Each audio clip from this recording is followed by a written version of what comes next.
On the Caribbean Sea, his steamer Breakwater lay at the end of a muddy fruit wharf a mile down the levee.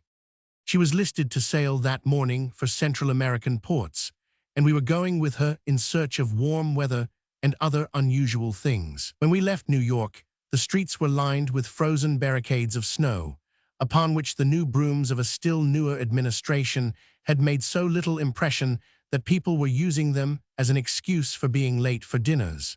And at Washington, while the snow had disappeared, it was still bitterly cold. And now, even as far south as New Orleans, we were shivering in our greatcoats, and the newspapers were telling of a man who, the night before, had been found frozen to death in the streets. It seemed as though we were to keep on going south, forever seeking warmth, only to find that nature, at every point of lower latitude, had paid us the compliment of changing her season to spite us. So the first question we asked when we came over the side of the breakwater was not when we should first see land, but when we should reach warm weather. There were 4 of us, counting Charlwood, young Somerset's servant. There was Henry Somers Somerset, who has traveled greater distances for a boy still under age than any other one of his much-traveled countrymen that I have ever met. He has covered as many miles in the last 4 years as would make 5 trips around the world, and he came with me for the fun of it and in what proved the vain hope of big game. The third was Lloyd Griscom of Philadelphia and later of London, where he has been attaché at our embassy during the present administration. He had been ordered south by his doctor and only joined us the day before we sailed. We sat shivering under the awning on the upper deck and watched the levees drop away on either side as we pushed down the last 90 miles of the Mississippi River. Church spires and the roofs of houses showed from the lowlying grounds behind the dikes and gave us the impression that we were riding on an elevated road. The great river steamers, with paddle wheels astern and high double smokestacks that were associated in our minds with pictures of the war and those in our school geographies, passed us, pouring out heavy volumes of black smoke, on their way to St. Louis, and on each bank we recognized, also from pictures, magnolia trees and the ugly cotton gins, and the rows of Negroes' quarters like the men's barracks in a fort. At 6 o'clock, when we had reached the Gulf, the sun sank a blood-red disk into great desolate bayous of long grass and dreary stretches of vacant water. Dead trees with hanging gray moss and mistletoe on their bare branches reared themselves out of the swamps like gallows trees or giant signposts pointing the road to nowhere. And the herons, perched by dozens on their limbs or moving heavily across the sky with harsh, melancholy cries, were the only signs of life. On each side of the muddy Mississippi, the waste swamplands stretched as far as the eye could reach, and every blade of the long grass and of the stunted willows and every post of the dikes stood out black against the red sky as vividly as though it were lit by a great conflagration, and the stagnant pools and stretches of water showed one moment like flashing lakes of fire, and the next, as the light left them, turned into mirrors of ink. It was a scene of the most awful and beautiful desolation, and the silence, save for the steady breathing of the steamer's engine, was the silence of the Nile at night. Our fellow passengers were banana planters and engineers going to Panama and Bluefields, and we asked them many questions concerning rates of exchange and the rainy season and distances and means of transportation, to which they gave answers as opposite as can only come from people who have lived together in the same place for the greater part of their lives. Land, when it came, appeared in the shape of little islands that floated in midair above the horizon like the tops of trees, without trunks to support them or lowlying clouds. They formed the skirmish line of Yucatan, the northern spur of Central America, and seemed from our decks as innocent as the Jersey sandhills, but were, the pilot told us, inhabited by wild Indians who massacre people who are so unfortunate as to be shipwrecked there, and who will not pay taxes to Mexico. But the little we saw of their savagery was when we passed within a ship's length of a ruined temple to the sun, standing conspicuously on a jutting point of land, with pillars as regular and heavily cut as some of those on the Parthenon. It was interesting to find such a monument a few days out from New Orleans. Islands of palms on one side and blue mountains on the other, and water as green as corroded copper, took the place of the white sandbanks of Yucatan, and on the third day out, we had passed the Mexican state and steamed in towards the coast of British Honduras and its chief seaport and capital, Belize.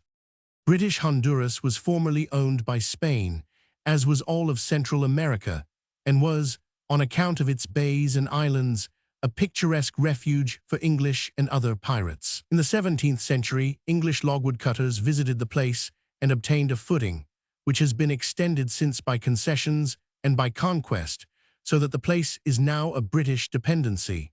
It forms a little slice of land between Yucatan and Guatemala, 174 miles in its greatest length and running 68 miles inland. Belize is a pretty village of 6,000 people, living in low, broad-roofed bungalows, lying white and cool-looking in the border of waving coconut trees and tall, graceful palms. It was not necessary to tell us that Belize would be the last civilized city we should see until we reached the capital of Spanish Honduras. British colony is always civilized. It is always the same, no matter in what latitude it may be, and it is always distinctly British. Everyone knows that an Englishman takes his atmosphere with him wherever he goes, but the truth of it never impressed me so much as it did at Belize. There were not more than 200 English men and women in the place, and yet, in the 2 halves of 2 days that I was there, I seemed to see everything characteristic of an Englishman in his native land. There were a few concessions made to the country and to the huge native population, who are British subjects themselves. But the colony, in spite of its surroundings, was just as individually English as is the shilling that the ship's steward pulls out of his pocket with a handful of the queer coin that he has picked up at the ports of a half-dozen Spanish republics. They may be of all sizes and designs, and of varying degrees of a value or the lack of it, which changes from day to day, but the English shilling, with the Queen's profile on one side and its simple 1 shilling on the other, is worth just as much at that moment and at that distance from home as it would be were you handing it to a hansom cab driver in Piccadilly. And we were not at all surprised to find that the black native police wore the familiar blue and white striped cuff of the London Barbie, and the district attorney a mortarboard cap and gown, and the colonial bishop gaiters and an apron. Government House, Belize. Sir Alfred Maloney. Central figure. Somerset had a letter from his ambassador in Washington to Sir Alfred Maloney, K. 100, 1000, G., the governor of British Honduras, and as we hoped it would get us all an invitation to dinner, we urged him to present it at once.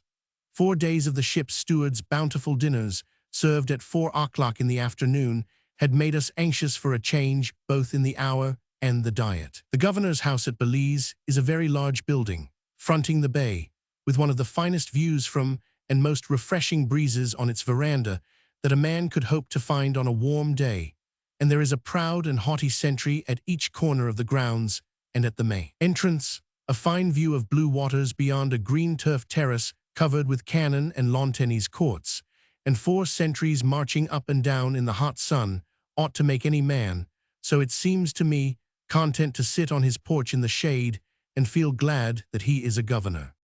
Somerset passed the first sentry with safety, and we sat down on the grass by the side of the road opposite to await developments, and were distressed to observe him make directly for the kitchen, with the ambassador's letter held firmly in his hand. So we stood up and shouted to him to go the other way, and he became embarrassed, and continued to march up and down the gravel walk with much indecision, and as if he could not make up his mind where he wanted to go, like the grenadiers in front of St. James's Palace. It happened that His Excellency was out, so Somerset left our cards and his letter, and we walked off through the green, well-kept streets and wondered at the parrots and the chained monkeys and the anglicized little Negro girls in white cotton stockings and with Sunday school books under their arms. All the showplaces of interest were closed on that day, so, after an ineffectual attempt to force our way into the jail, which we mistook for a monastery, we walked back through an avenue of coconut palms to the International Hotel for dinner. Native Constabulary, Belize. There is much to be said of Belize, for in its way it was one of the prettiest ports at which we touched, and its cleanliness and order, while they were not picturesque or foreign to us then, were in so great contrast to the ports we visited later as to make them most remarkable. It was interesting to see the responsibilities and the labor of government apportioned out so carefully and discreetly, and to find commissioners of roads, and then district commissioners, and under them inspectors, and to hear of boards of education and boards of justice, each doing its appointed work in this miniature government, and all responsible to the representative of the big government across the sea. And it was reassuring to read in the blue books of the colony that the health of the port has improved enormously during the last 3 years. Main Street, Belize. Livingston was like a village on the coast of East Africa in comparison with Belize. It is the chief seaport of Guatemala on the Atlantic side, and Guatemala is the furthest advanced of all the Central American republics, but her civilization lies on the Pacific side and does not extend so far as her eastern boundary. Native women at Livingston.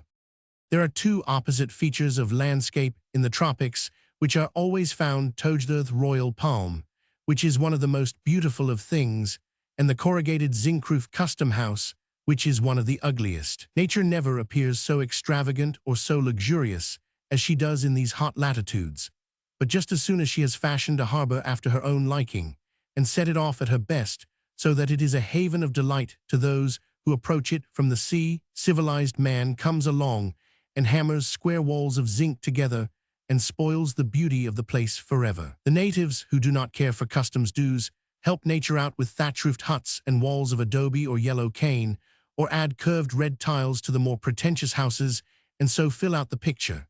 But the gringo, or the man from the interior, is in a hurry and wants something that will withstand earthquakes and cyclones, and so wherever you go you can tell that he has been there before you by his architecture of zinc. When you turn your back on the custom house at Livingston and the rows of wooden shops with open fronts, you mount the hill upon which the town stands, and there you will find no houses but those which have been created out of the mud and the trees of the place itself. There are no streets to the village nor doors to the houses. They are all exactly alike, and the bare mud floor of one is as unindividual, except for the number of naked children crawling upon it, as is any of the others. The sun and the rain are apparently free to come and go as they like, and every one seems to live in the back of the house, under the thatched roof which shades the clay ovens. Most of the natives were coal-black, and the women, in spite of the earth floors below and the earth walls round about them, were clean and wore white gowns that trailed from far down their arms, leaving the chest and shoulders bare. They were a very simple, friendly lot of people, and railed from all parts of the settlement to be photographed, and brought us flowers from their gardens, for which they refused money. We had our first view of the Central American soldier at Livingston, and in spite of all we had heard, he surprised us very much. The oldest of those whom we saw was 18 years, and the youngest soldiers were about 9. They wore blue jean uniforms, ornamented with white tape, and the uniforms differed in shade according to the number of times they had been washed. These young men carried their muskets halfway up the barrel or by the bayonet, dragging the stock on the ground. General Barrios, the young president of Guatemala, has some very smart soldiers at the capital and dresses them in German uniforms, which is a compliment he pays to the young German emperor, for whom he has a great admiration. But his discipline does not extend so far as the Caribbean Sea. The Guatemalan army at Livingston. Barracks at Port Barrios. Port Barrios, to which one comes in a few hours, is at one end of a railroad, and surrounded by all the desecration that such an improvement on nature implies, in the form of zinc depots, piles of railroad ties, and rusty locomotives. The town consists of a single row of native huts along the coast, terminating in a hospital. Every house is papered throughout with copies of the New York Police Gazette, which must give the Guatemalan a lurid light on the habits and virtues of his cousins in North America. Most of our passengers left the ship here, and we met them, while she was taking on bananas, wandering about the place with blank faces, or smiling grimly at the fate which condemned them, and their blueprints and transits, to a place where all nature was beautiful and only civilized man was discontented. We lay at Barrios until late at night, wandering round the deserted decks, or watching the sharks sliding through the phosphorus and the lights burning in the huts along the shore. At midnight we weighed anchor, and in the morning steamed into Puerto Cortes, the chief port of Spanish Honduras, where the first part of our journey ended, and where we exchanged the ship's deck for the Mexican saddle and hardtack for tortillas. The exiled lottery. Woe years ago, while I was passing through Texas, I asked a young man in the smoking car if he happened to know where I could find the United States troops, who were at that time riding somewhere along the borders of Texas and Mexico, and engaged in suppressing the so-called Garza Revolution. The young man did not show that he was either amused or surprised at the abruptness of the question, but answered me promptly, as a matter of course, and with minute detail. "You want to go to San Antonio," he said, "and take the train to Laredo on the Mexican boundary, and then change to the freight that leaves once a day to Corpus Christi and get off at Pina Station. Pina is only a water tank, but you can hire a horse there and ride to the San Rosario Ranch. Captain Hardy is at Rosario with Troop G 3rd Cavalry. They call him the riding captain, and if anyone can show you all there is to see in this Garza outfit, he can." The locomotive whistle sounded at that moment, the train bumped itself into a full stop at a station, and the young man rose. "Good day," he said, smiling pleasantly, "I get off here." He was such an authoritative young man, and he had spoken in so explicit a manner that I did as he had directed. And if the story that followed was not interesting, the fault was mine and not that of my chance advisor. A few months ago, I was dining alone in Delmonico's when the same young man passed out through the room and stopped on his way beside my table. "Do you remember me?" he said. "I met you once in a smoking car in Texas. Well, I've got a story now that's better than any you'll find lying around here in New York. You want to go to a little bay called Puerto Cortez on the eastern coast of Honduras in Central America and look over the exiled Louisiana state lottery there. It used to be the biggest gambling concern in the world, but now it's been banished to a single house on a mudbank covered with palm trees, and from there it reaches out all over the United States and sucks in thousands and thousands of victims like a great octopus. You want to go there and write a story about it. Good night," he added. Then he nodded again with a smile and walked across the room and disappeared into Broadway.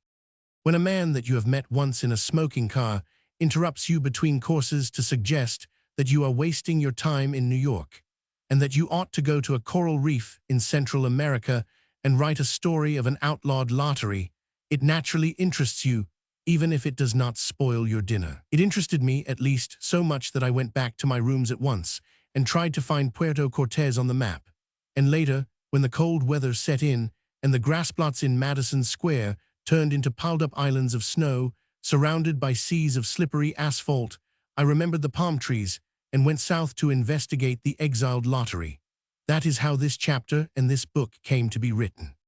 Everyone who goes to any theater in the United States may have read among the advertisements on the program an oddly worded one which begins, "Conrad, Conrad, Conrad," and which goes on to say that, "In accepting the presidency of the Honduras National Lottery Company, Louisiana State Lottery Company, I shall not surrender the presidency of the Gulf Coast Ice and Manufacturing Company of Bay St. Louis, Miss. Paul Conrad, Puerto Cortez, Honduras. Care Central America Express. Fort Tampa City, Florida, USA." You have probably read this advertisement often and enjoyed the naive manner in which Mr. Conrad asks for correspondence on different subjects, especially on that relating to all business communications, and how at the same time he has so described his whereabouts that no letters so addressed would ever reach his faraway home in Puerto Cortez, but would be promptly stopped at Tampa, as he means that they should. After my anonymous friend had told me of Puerto Cortez, I read of it on the program with a keener interest, and Puerto Cortez became to me a harbor of much mysterious moment, of a certain dark significance, and of possible adventure. I remembered all that the lottery had been before the days of its banishment, and all that it had dared to be when, as a corporation legally chartered by the state of Louisiana, it had put its chain and collar upon legislatures and senators, judges and editors, when it had silenced the voice of the church and the pulpit by great gifts of money to charities and hospitals, so giving out in a lump sum with one hand what it had taken from the people in dollars and half-dollars, 500 and 600-fold, with the other. I remembered when its trademark, in open-faced type, Lars 50 was as familiar in every newspaper in the United States as were the names of the papers themselves, when it had not been excommunicated by the Postmaster General, and it had not to hide its real purpose under a carefully worded paragraph in theatrical programs or on dodgers or handbills that had an existence of a moment before they were swept out into the street, and which, as they were not sent through mails, were not worthy the notice of the federal government.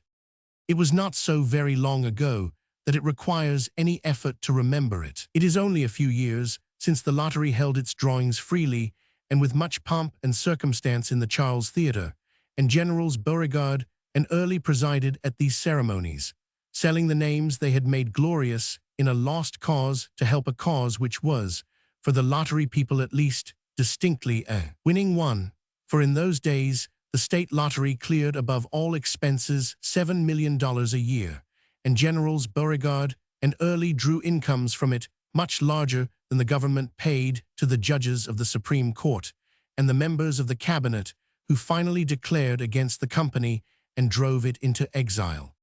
There had been many efforts made to kill it in the past, and the state lottery was called the national disgrace and the modern slavery, and Louisiana was spoken of as a blot on the map of our country, as was Utah when polygamy flourished within her boundaries and defied the laws of the federal government. The final rally against the lottery occurred in 1890 when the lease of the company expired, and the directors applied to the legislature for a renewal. At that time, it was paying out but very little and taking in fabulous sums. How much it really made will probably never be told, but its gains were probably no more exaggerated by its enemies than was the amount of its expenses by the company itself. Its outlay for advertising, for instance, which must have been one of its chief expenses, was only $40,000 a year, which is a little more than a firm of soap manufacturers pay for their advertising for the same length of time. And it is rather discouraging to remember that for a share of this bribe every newspaper in the city of New Orleans and in the state of Louisiana, with a few notable exceptions, became an organ of the lottery and said nothing concerning it but what was good. To this sum may be added the salaries of its officers, the money paid out in prizes, the cost of printing and mailing the tickets, and the sum of $40,000 paid annually to the state of Louisiana. This tribute was considered as quite sufficient when the lottery was first started, and while it struggled for 10 years to make a living. But in 1890, when its continued existence was threatened, the company found it could very well afford to offer the state not $40,000, but $1 million a year, which gives a faint idea of what its net earnings must have been. As a matter of fact, in those palmy times when there were daily drawings, the lottery received on some days as many as 18,000 to 20,000 letters, with orders for tickets enclosed which averaged $5 a letter. It was Postmaster General Wanamaker who put a stop to all this by refusing to allow any printed matter concerning the lottery to pass outside of the state of Louisiana, which decision, when it came, proved to be the order of exile to the greatest gambling concern of modern times. The lottery, of course, fought this decision in the courts, and the case was appealed to the Supreme Court of the United States and was upheld, and from that time no letter addressed to the lottery in this country or known to contain matter referring to the lottery and no newspaper advertising it can pass through the mails. This ruling was known before the vote on the renewal of the lease came up in the legislature of Louisiana, and the lottery people say that, knowing that they could not, under these new restrictions, afford to pay the sum of $1 million a year, they ceased their efforts to pass the bill granting a renewal of their lease, and let it go without a fight. This may or may not be true, but in any event the bill did not pass, and the greatest lottery of all times was without a place in which to spin its wheel, without a charter or a home, and was cut off from the most obvious means of communication with its hundreds of thousands of supporters. But though it was excommunicated, outlawed, and exiled, it was not beaten. It still retained agents all over the country, and it still held its customers, who were only waiting to throw their money into its lap, and still hoping that the next drawing would bring the grand prize. For some long time, the lottery was driven about from pillar to post, and knocked eagerly here and there for admittance, seeking a home and resting place. It was not at first successful. The first rebuff came from Mexico, where it had proposed to move its plant, but the Mexican government was greedy and wanted too large a sum for itself, or, what is more likely, did not want so well-organized a rival to threaten the earnings of her own national lottery. Then the republics of Colombia and Nicaragua were each tempted with the honor of giving a name to the new company, but each declined that distinction, and so it finally came begging to Honduras, the least advanced of all of the Central American republics and the most heavily burdened with debt. The exiled lottery building. Honduras agreed to receive the exile and to give it her name and protection for the sum of $20,000 a year and 20% of its gross earnings. It would seem that this, to a country that has not paid the interest on her national debt for 12 years, was a very advantageous bargain. But as 4 presidents and as many revolutions and governments have appeared and disappeared in the 2 years in which the lottery people have received their charter in Honduras, the benefit of the arrangement to them has not been an obvious one, and it was not until 2 years ago that the first drawing of the lottery was held at Puerto Cortes. The company celebrated this occasion with a pitiful imitation of its former pomp and ceremony, and there was much feasting and speech-making, and a special train was run from the interior to bring important natives to the ceremonies. But the train fell off the track 4 times and was just a day late in consequence. The young man who had charge of the train told me this, and he also added that he did not believe in lotteries. During these 2 years, when representatives of the company were taking rides of 9 days each to the capital to overcome the objections of the new presidents who had sprung into office, while these same representatives had been making their return trip to the coast, others were seeking a foothold for the company in the United States. The need of this was obvious and imperative. The necessity which had been forced upon them of holding the drawings out of this country and of giving up the old name and trademark was serious enough, though it had been partially overcome. It did not matter where they spun their wheel, but if the company expected to live, there must be some place where it could receive its mail and distribute its tickets other than the hot little Honduranian port, locked against all comers by quarantine for 6 months of the year, and only to be reached during the other 6 by a mail that arrives once every 8 days. The lottery could not entirely overcome this difficulty, of course, but through the aid of the express companies of this country, it was able to effect a substitute, and through this cumbersome and expensive method of transportation, its managers endeavored to carry on the business which, in the days when the post office helped them, had brought them in 20,000 letters in 24 hours. They selected for their base of operations in the United States the port of Tampa, in the state of Florida, that refuge of prizefighters and home of unhappy Englishmen who have invested in the swamplands there, under the delusion that they were buying town sites and orange plantations, and which masquerades as a winter resort with a thermometer that not infrequently falls below freezing. So Tampa became their home, and though the legislature of that state proved incorruptible, so the lottery people themselves tell me, there was at least an understanding between them and those in authority that the express company was not to be disturbed, and that no other lottery was to have a footing in Florida for many years to come. If Puerto Cortes proved interesting when it was only a name on a theater program, you may understand to what importance it grew when it could not be found on the map of any steamship company in New York, and when no paper of that city advertised dates of sailing to that port. For the first time, Lowe's Exchange failed me and asked for time, and the ubiquitous Cook's sons threw up their hands and offered in desperation, and as a substitute, a comfortable trip to Upper Burma or to Mozambique, protesting that Central America was beyond even their finding out. Even the Maritime Exchange confessed to a much more intimate knowledge of the west coast of China than of the little group of republics which lies only a 3 or 4 days' journey from the city of New Orleans. So I was forced to haunt the shipping offices of Bowling Green for days together, and convinced myself, while so engaged, that that is the only way properly to pursue the study of geography, and I advise everyone to try it, and submit the idea respectfully to instructors of youth. For you will find that by the time you have interviewed 50 shipping clerks, and learned from them where they can set you down and pick you up, and exchange you to a fruit vessel or coasting steamer, you will have obtained an idea of foreign ports and distances which can never be gathered from flat maps or little revolving globes. I finally discovered that there was a line running from New York and another from New Orleans, the fastest steamer of which latter line, as I learned afterwards, was subsidized by the lottery people. They use it every month to take their representatives and clerks to Puerto Cortes, when, after they have held the monthly drawing, they steam back again to New Orleans or Tampa, carrying with them the list of winning numbers and the prizes. It was in the boat of this latter line that we finally awoke one morning to find her anchored in the harbor of Puerto Cortes. The harbor is a very large one and a very safe one. It is encircled by mountains on the seaside and by almost impenetrable swamps and jungles on the other.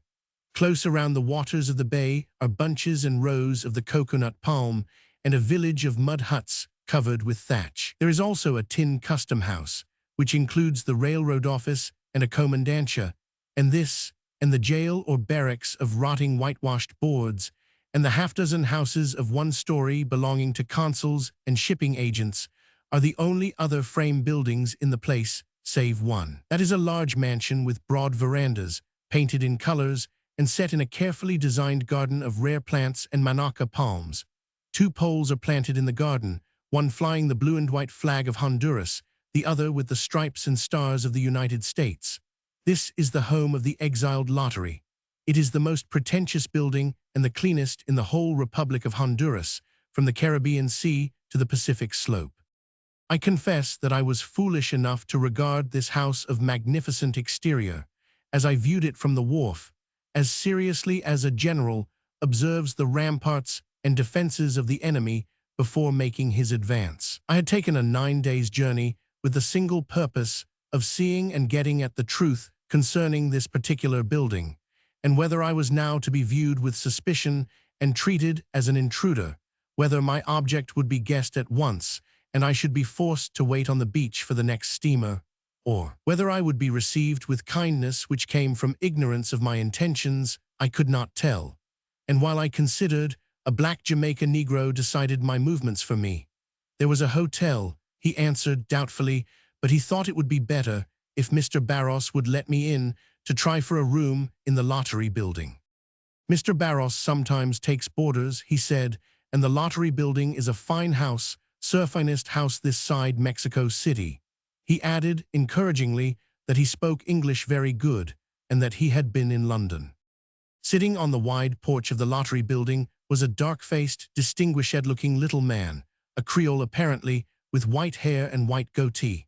He rose and bowed as I came up through the garden and inquired of him if he was the manager of the lottery, Mr. Barros, and if he could give me food and shelter. The gentleman answered that he was Mr. Barros and that he could and would do as I asked, and appealed with hospitable warmth to a tall, handsome woman with beautiful white hair to support him in his invitation. Mrs. Barros assented kindly and directed her servants to place a rocking chair in the shade and requested me to be seated in it. Luncheon, she assured me, would be ready in a half-hour, and she hoped that the voyage south had been a pleasant one. And so, within 5 minutes after arriving in the mysterious harbor of Puerto Cortes, I found myself at home under the roof of the outlawed lottery, and being particularly well treated by its representative, and feeling particularly uncomfortable in consequence.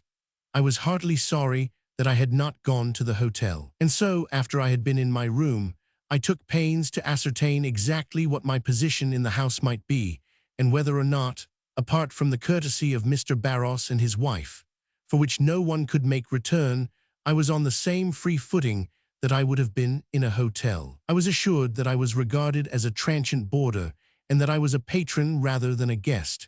But as I did not yet feel at ease, I took courage and explained to Mr. Barros that I was not a coffee planter or a capitalist looking for a concession from the government, but that I was in Honduras to write of what I found there. Mr. Barros answered that he knew already why I was there from the New Orleans papers, which had arrived in the boat with me, and seemed rather pleased than otherwise to have me about the house. This set my mind at rest, and though it may not possibly be of the least interest to the reader, it is of great importance to me that the same reader should understand that all which I write here of the lottery was told to me by the lottery people themselves, with the full knowledge that I was going to publish it. And later, when I had the pleasure of meeting Mr. Duprez, the late editor of the States, in New Orleans, and then in Tegucigalpa, as representative of the lottery, I warned him in the presence of several of our friends to be careful, as I would probably make use of all he told me. To which he agreed, and continued answering questions for the rest of the evening. I may also add that I have taken care to verify the figures used here, for the reason that the lottery people are at such an obvious disadvantage in not being allowed by law to reply to what is said of them, nor to correct any mistake in any statements that may be made to their disadvantage. I had never visited a hotel or a country house as curious as the one presided over by Mr. Barros.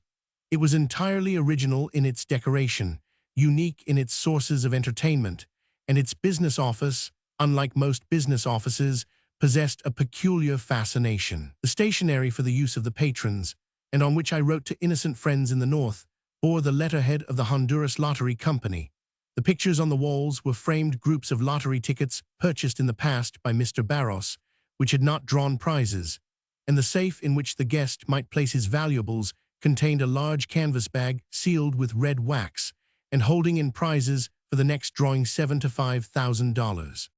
Wherever you turned were evidences of the peculiar business that was being carried on under the roof that sheltered you, and outside in the garden stood another building, containing the printing presses on which the lists of winning numbers were struck off before they were distributed broadcast about the world. But of more interest than all else was the long, sunshiny, empty room running the full length of the house, in which on a platform at one end were two immense wheels, one of glass and brass, and as transparent as a bowl of goldfish, and the other closely draped in a heavy canvas hood laced and strapped around it, and holding sealed and locked within its great bowels 100,000 paper tickets in 100,000 rubber tubes. In this atmosphere, and with these surroundings, my host and hostess lived their life of quiet, conventional comfort, a life full of the lesser interests of every day, and lighted for others by their most gracious and kindly courtesy and hospitable goodwill. When I sat at their table, I was always conscious of the great wheels,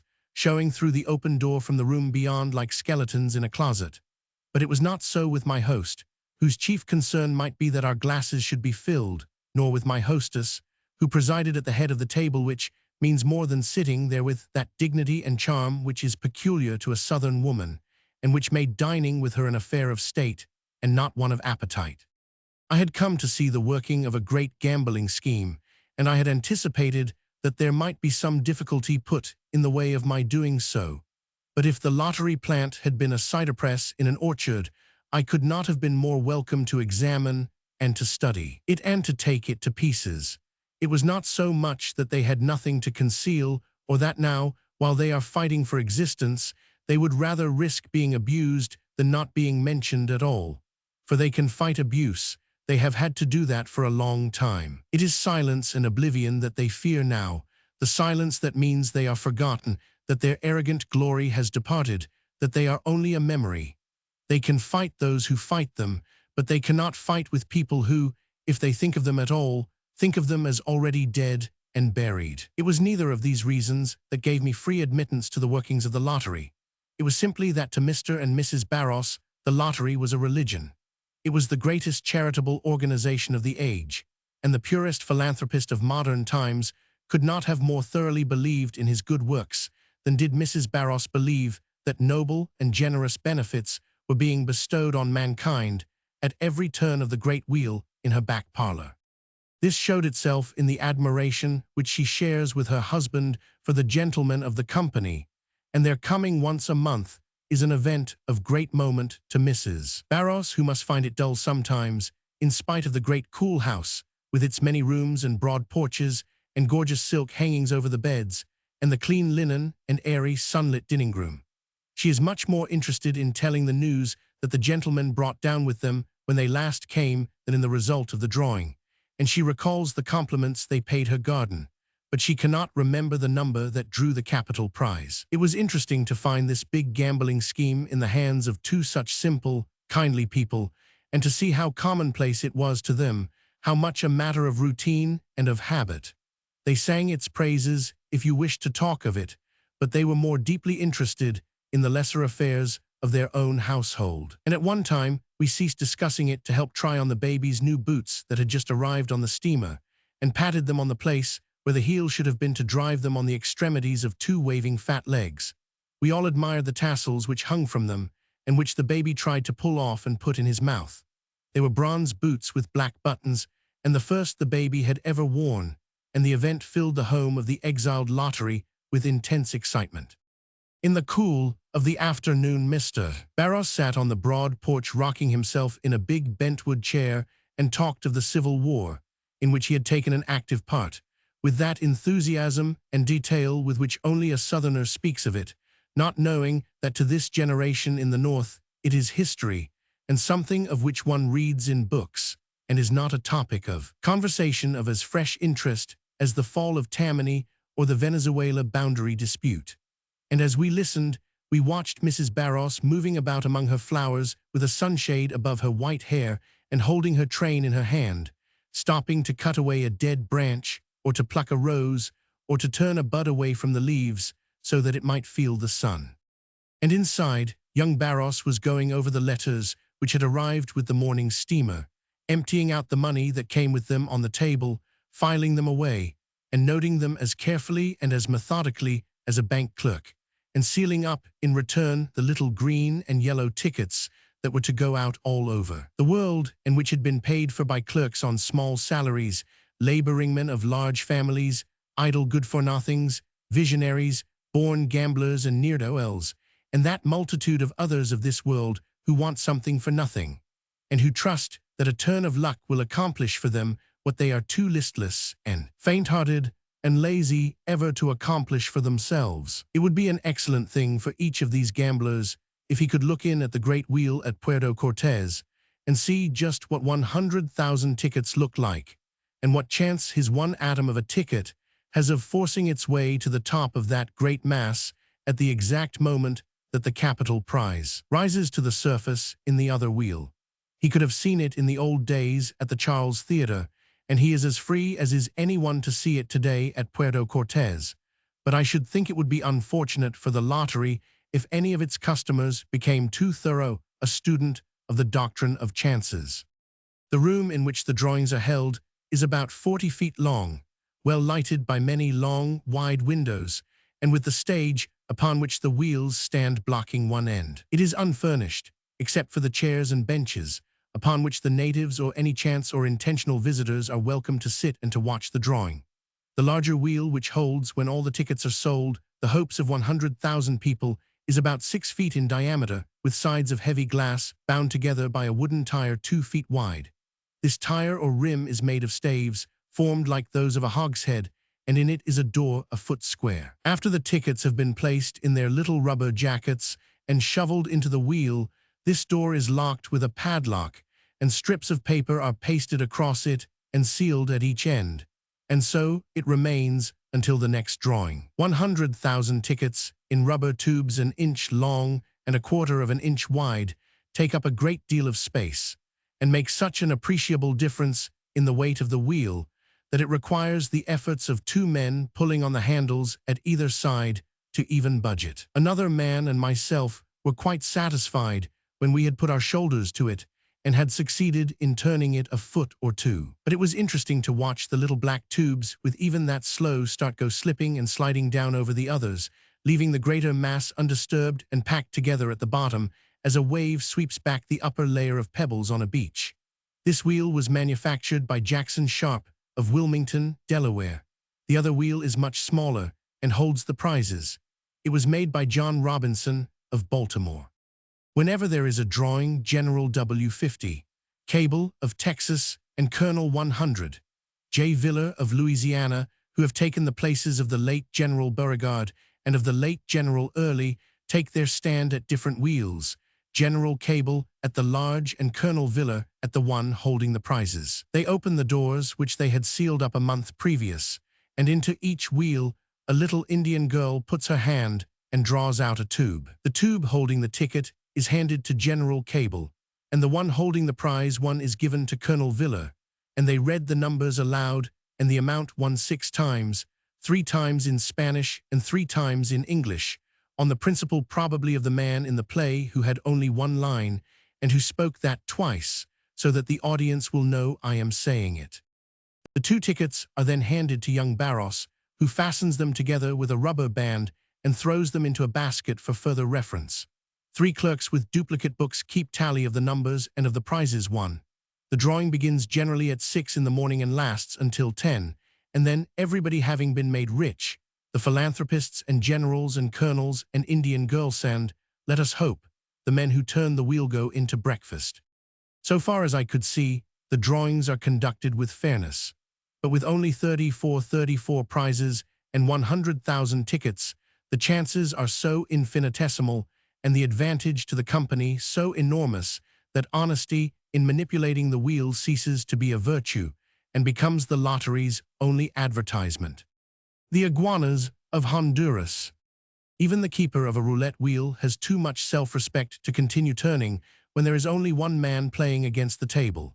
And in comparison with him, the scramble of the lottery company after the Honduranian $10 and the scant savings of servant girls and of brakesmen and Negro barbers in the United States is to me the most curious feature of this once great enterprise.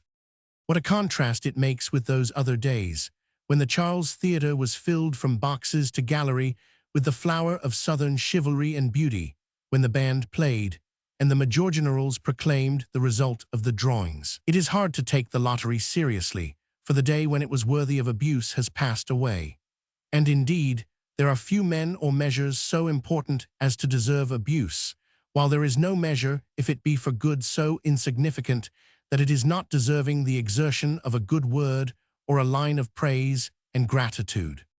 And only the emotion one can feel for the lottery now is the pity which you might have experienced for William 1000. Tweed when, as a fugitive from justice, he sat on the beach at Santiago de Cuba and watched a naked fisherman catch his breakfast for him beyond the first line of breakers, or that you might feel for Monte Carlo were it to be exiled to a fever-stricken island off the swampy coast of West Africa, or to pay the lottery a very high compliment indeed, that which you give to that noble adventurer exiled to the Isle of Elba. There was something almost pathetic to me in the sight of this great, arrogant gambling scheme that had in its day brought the good name of a state into disrepute, that had boasted of the prices it paid for the honor of men, and that had robbed a whole nation willing to be robbed, spinning its wheel in a back room in a hot, half-barbarous country, and to an audience of gaping Indians and unwashed Honduranian generals, sooner than fall as low as that it would seem to be better to fall altogether, to own that you are beaten, that the color has gone against you too often, and like that honorable gambler and gentleman, Mr. John Oakhurst, who struck a streak of bad luck about the middle of February, 1864, to put a pistol to your head and go down as arrogantly and defiantly as you had lived. In Honduras, Tegucigalpa is the odd name of the capital of the Republic of Honduras, the least advanced of the republics of Central or South America. Somerset had learned that there were no means of getting to this capital from either the Pacific Ocean on one side or from the Caribbean Sea on the other, except on muleback, and we argued that while there were many mining camps and military outposts and ranches situated a 9 days' ride from civilization, capitals at such a distance were rare, and for that reason might prove entertaining. Capitals at the mouths of great rivers and at the junction of many railway systems we knew, but a capital hidden away behind almost inaccessible mountains, like a monastery of the Greek church, we had never seen. A doormat in the front hall of a house is useful and may even be ornamental, though it is never interesting. But if the doormat be hidden away in the third-story back room, it instantly assumes an importance and a value which it never could have attained in its proper sphere of usefulness. Our naval attaché. Our ideas as to the characteristics of Honduras were very vague, and it is possible that we might never have seen Tegucigalpa had it not been for Colonel Charles Jeffs, whom we found apparently waiting for us at Puerto Cortes, and who, we still believe, had been stationed there by some guardian spirit to guide us in safety across the continent. Colonel Jeffs is a young American mining engineer from Minneapolis, and has lived in Honduras for the past 11 years. Some time ago, he assisted Bagran when that general was president in one of the revolutions against him and was made a colonel in consequence. So we called him our military attaché and Griscom our naval attaché because he was an officer of the Naval Brigade of Pennsylvania. Jeff's we found at Puerto Cortes. It was there that he first made himself known to us by telling our porters they had no right to rob us merely because we were gringos, and so saved us some dollars. He made us understand at the same time that it was as gringos, or foreigners, we were thereafter to be designated and disliked. We had no agreement with Jeff's, nor even what might be called an understanding. He had, as I have said, been intended by Providence to convey us across Honduras, and everyone concerned in the outfit seemed to accept that act of kindly fate without question. We told him we were going to the capital and were on pleasure bent, and he said he had business at the capital himself and would like a few days shooting on the way, so we asked him to come with us and act as guide, philosopher, and friend, and he said, "The train starts at 8 tomorrow morning for San Pedro Sula, where I will hire the mules." And so it was settled, and we went off to get our things out of the custom house with a sense of perfect confidence in our new acquaintance and of delightful freedom from all responsibility. And though perhaps it is not always best to put the entire charge of an excursion through an unknown country into the hands of the first kindly stranger whom you see sitting on a hotel porch on landing, we found that it worked admirably, and we depended on our military attaché so completely that we never pulled a cinch strap or interviewed an ex-president without first asking his permission. I wish every traveler as kindly a guide and as good a friend. Our military attaché.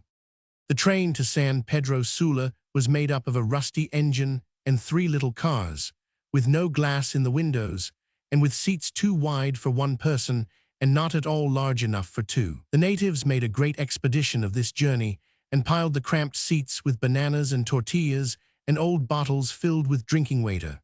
We carried no luncheons ourselves, but we had the greater advantage of them in that we were enjoying for the first time the most beautiful stretch of tropical swampland and jungle that we came across during our entire trip through Honduras. Sometimes the train moved through tunnels of palms as straight and as regular as the elms leading to an English country house, and again through jungles where they grew in the most wonderful riot and disorder, so that their branches swept in through the corridors and brushed the cinders from the roof. The jungle spread out within a few feet of the track on either side, and we peered into an impenetrable network of vines and creepers and mammoth ferns and cacti and giant trees covered with orchids, and so tall that one could only see their tops by looking up at them from the rear platform. The railroad journey from Puerto Cortes to San Pedro Sula lasts 4 hours, but the distance is only 37 miles. This was, until a short time ago, when the line was extended by a New York company, the only 37 miles of railroad track in Honduras, and as it has given to the country a foreign debt of $27,992,850, the interest on which has not been paid since 1872, it would seem to be quite enough. About 30 years ago, an interoceanic railroad was projected from Puerto Cortes to the Pacific coast, a distance of 148 miles, but the railroad turned out to be a colossal swindle, and the government was left with this debt on its hands, an army of despoiled stockholders to satisfy, and only 37 miles of bad road for itself. The road was to have been paid for at a certain rate per mile, and the men who mapped it out made it in consequence twice as long as it need to have been, and its curves and grades and turns would cause an honest engineer to weep with disapproval. A stretch of Central American railway. The grades are in some places very steep, and as the engine was not as young as it had been, 2 Negro boys and a box of sand were placed on the cowcatcher, and whenever the necessity of stopping the train was immediate, or when it was going downhill too quickly, they would lean forward and pour this sand on the rails. As soon as Griscom and Somerset discovered these assistant engineers, they bribed them to give up their places to them, and after the first station, we all sat for the remainder of the journey on the cowcatcher. It was a beautiful and exhilarating ride, and suggested tobogganing, or those thrilling little railroads on trestles at Coney Island and at the fetes around Paris. It was even more interesting, because we could see each rusty rail rise as the wheel touched its nearer end, as though it meant to fly up in our faces. And when the wheel was too quick for it and forced it down again, it contented itself by spreading out half a foot or so to one side, which was most alarming. And the interest rose even higher at times when a stray steer would appear on the rails at the end of the tunnel of palms, as at the end of a telescope, and we saw it growing rapidly larger and larger as the train swept down upon it. It always lurched off to one side before anyone was killed, but not until there had been much ringing of bells and blowing of whistles, and on our part, some inward debate as to whether we had better jump and abandon the train to its fate, or die at our post with our hands full of sand. We lay idly at San Pedro Sula for 4 days, while Jeffs hurried about collecting mules and provisions. When we arrived, we insisted on setting forth that same evening, but the place put its spell upon us gently but firmly, and when we awoke on the 3rd day and found we were no nearer to starting than at the moment of our arrival, Jeff's perplexities began to be something of a bore, and we told him to put things off to the morrow, as did everyone else. The 3 Gringos. San Pedro Sula lay in peaceful isolation in a sunny valley at the base of great mountains, and from the upper porch of our hotel, that had been built when the railroad was expected to continue on across the continent, we could see above the palms in the garden the clouds moving from one mountaintop to another, or lying packed like drifts of snow in the hollows between. We used to sit for hours on this porch in absolute idleness, watching Jeffs hurrying in and out below with infinite pity, while we listened to the palms rustling and whispering as they bent and courtesied before us, and saw the sunshine turn the mountains a light green, like dry moss, or leave half of them dark and somber when a cloud passed in between. It was a clean, lazy little place of many clay huts, with gardens back of them filled with banana palms and wide-reaching trees, which were one mass of brilliant crimson flowers. In the center of the town was a grass-grown plaza, where the barefooted and ragged boiseldiers went through leisurely evolutions, and the mules and cows gazed at them from the other end. Our hotel was leased by an American woman who was making an unappreciated fight against dirt and insects, and the height of whose ambition was to get back to Brooklyn and take in light sewing and educate her 2 very young daughters. Her husband had died in the interior, and his portrait hung in the dining room of the hotel. She used to talk about him while she was waiting at dinner, and of what a well-read and able man he had been. She would grow so interested in her stories that the dinner would turn cold while she stood gazing at the picture and shaking her head at it. We became very much interested in the husband, and used to look up over our shoulders at his portrait with respectful attention, as though he were present. His widow did not like Honduranians, and though she might have made enough money to take her home, had she consented to accept them as boarders, she would only receive Gringos at her hotel, which she herself swept and scrubbed when she was not cooking the dinner and making the beds. She had saved $8 of the sum necessary to convey her and her children home, and to educate them when they got there. And as American travelers in Honduras are few, and as most of them ask you for money to help them to God's country, I am afraid her chance of seeing the Brooklyn Bridge is very doubtful. Setting out from San Pedro Sula. The people of Honduras, where all the traveling is done on mule or horseback, have a pretty custom of riding out to meet a friend when he is known to be coming to town, and of accompanying him when he departs. This latter ceremony always made me feel as though I were an undesirable citizen who was being conveyed outside of the city limits by a vigilance committee. But it is very well meant, and a man in Honduras measures his popularity by the number of friends who come forth to greet him on his arrival or who speed him on his way when he sets forth again. We were accompanied out of San Pedro Sula by the consular agent, the able American manager of the 37 miles of railroad, and his youthful baggage master, a young gentleman whom I had formerly known in the States. Our escort left us at the end of a few miles at the foot of the mountains, and we began the ascent alone. From that time on, until we reached the Pacific Ocean, we moved at the rate of 3 miles an hour, or some 9 leagues a day, as distances are measured in Honduras, 10 hours being a day's journey. Our mules were not at all the animals that we know as mules in the States, but rather overgrown donkeys or burros, and not much stouter than those in the streets of Cairo, whether it be the street in Cairo of Chicago or the one that runs in front of Shefford's Hotel. They were patient, plucky, and wonderfully sure-footed little creatures, and so careful of their own legs and necks that, after the first few hours, we ceased to feel any anxiety about our own, and left the entire charge of the matter to them. The highlands of Honduras. Summer said.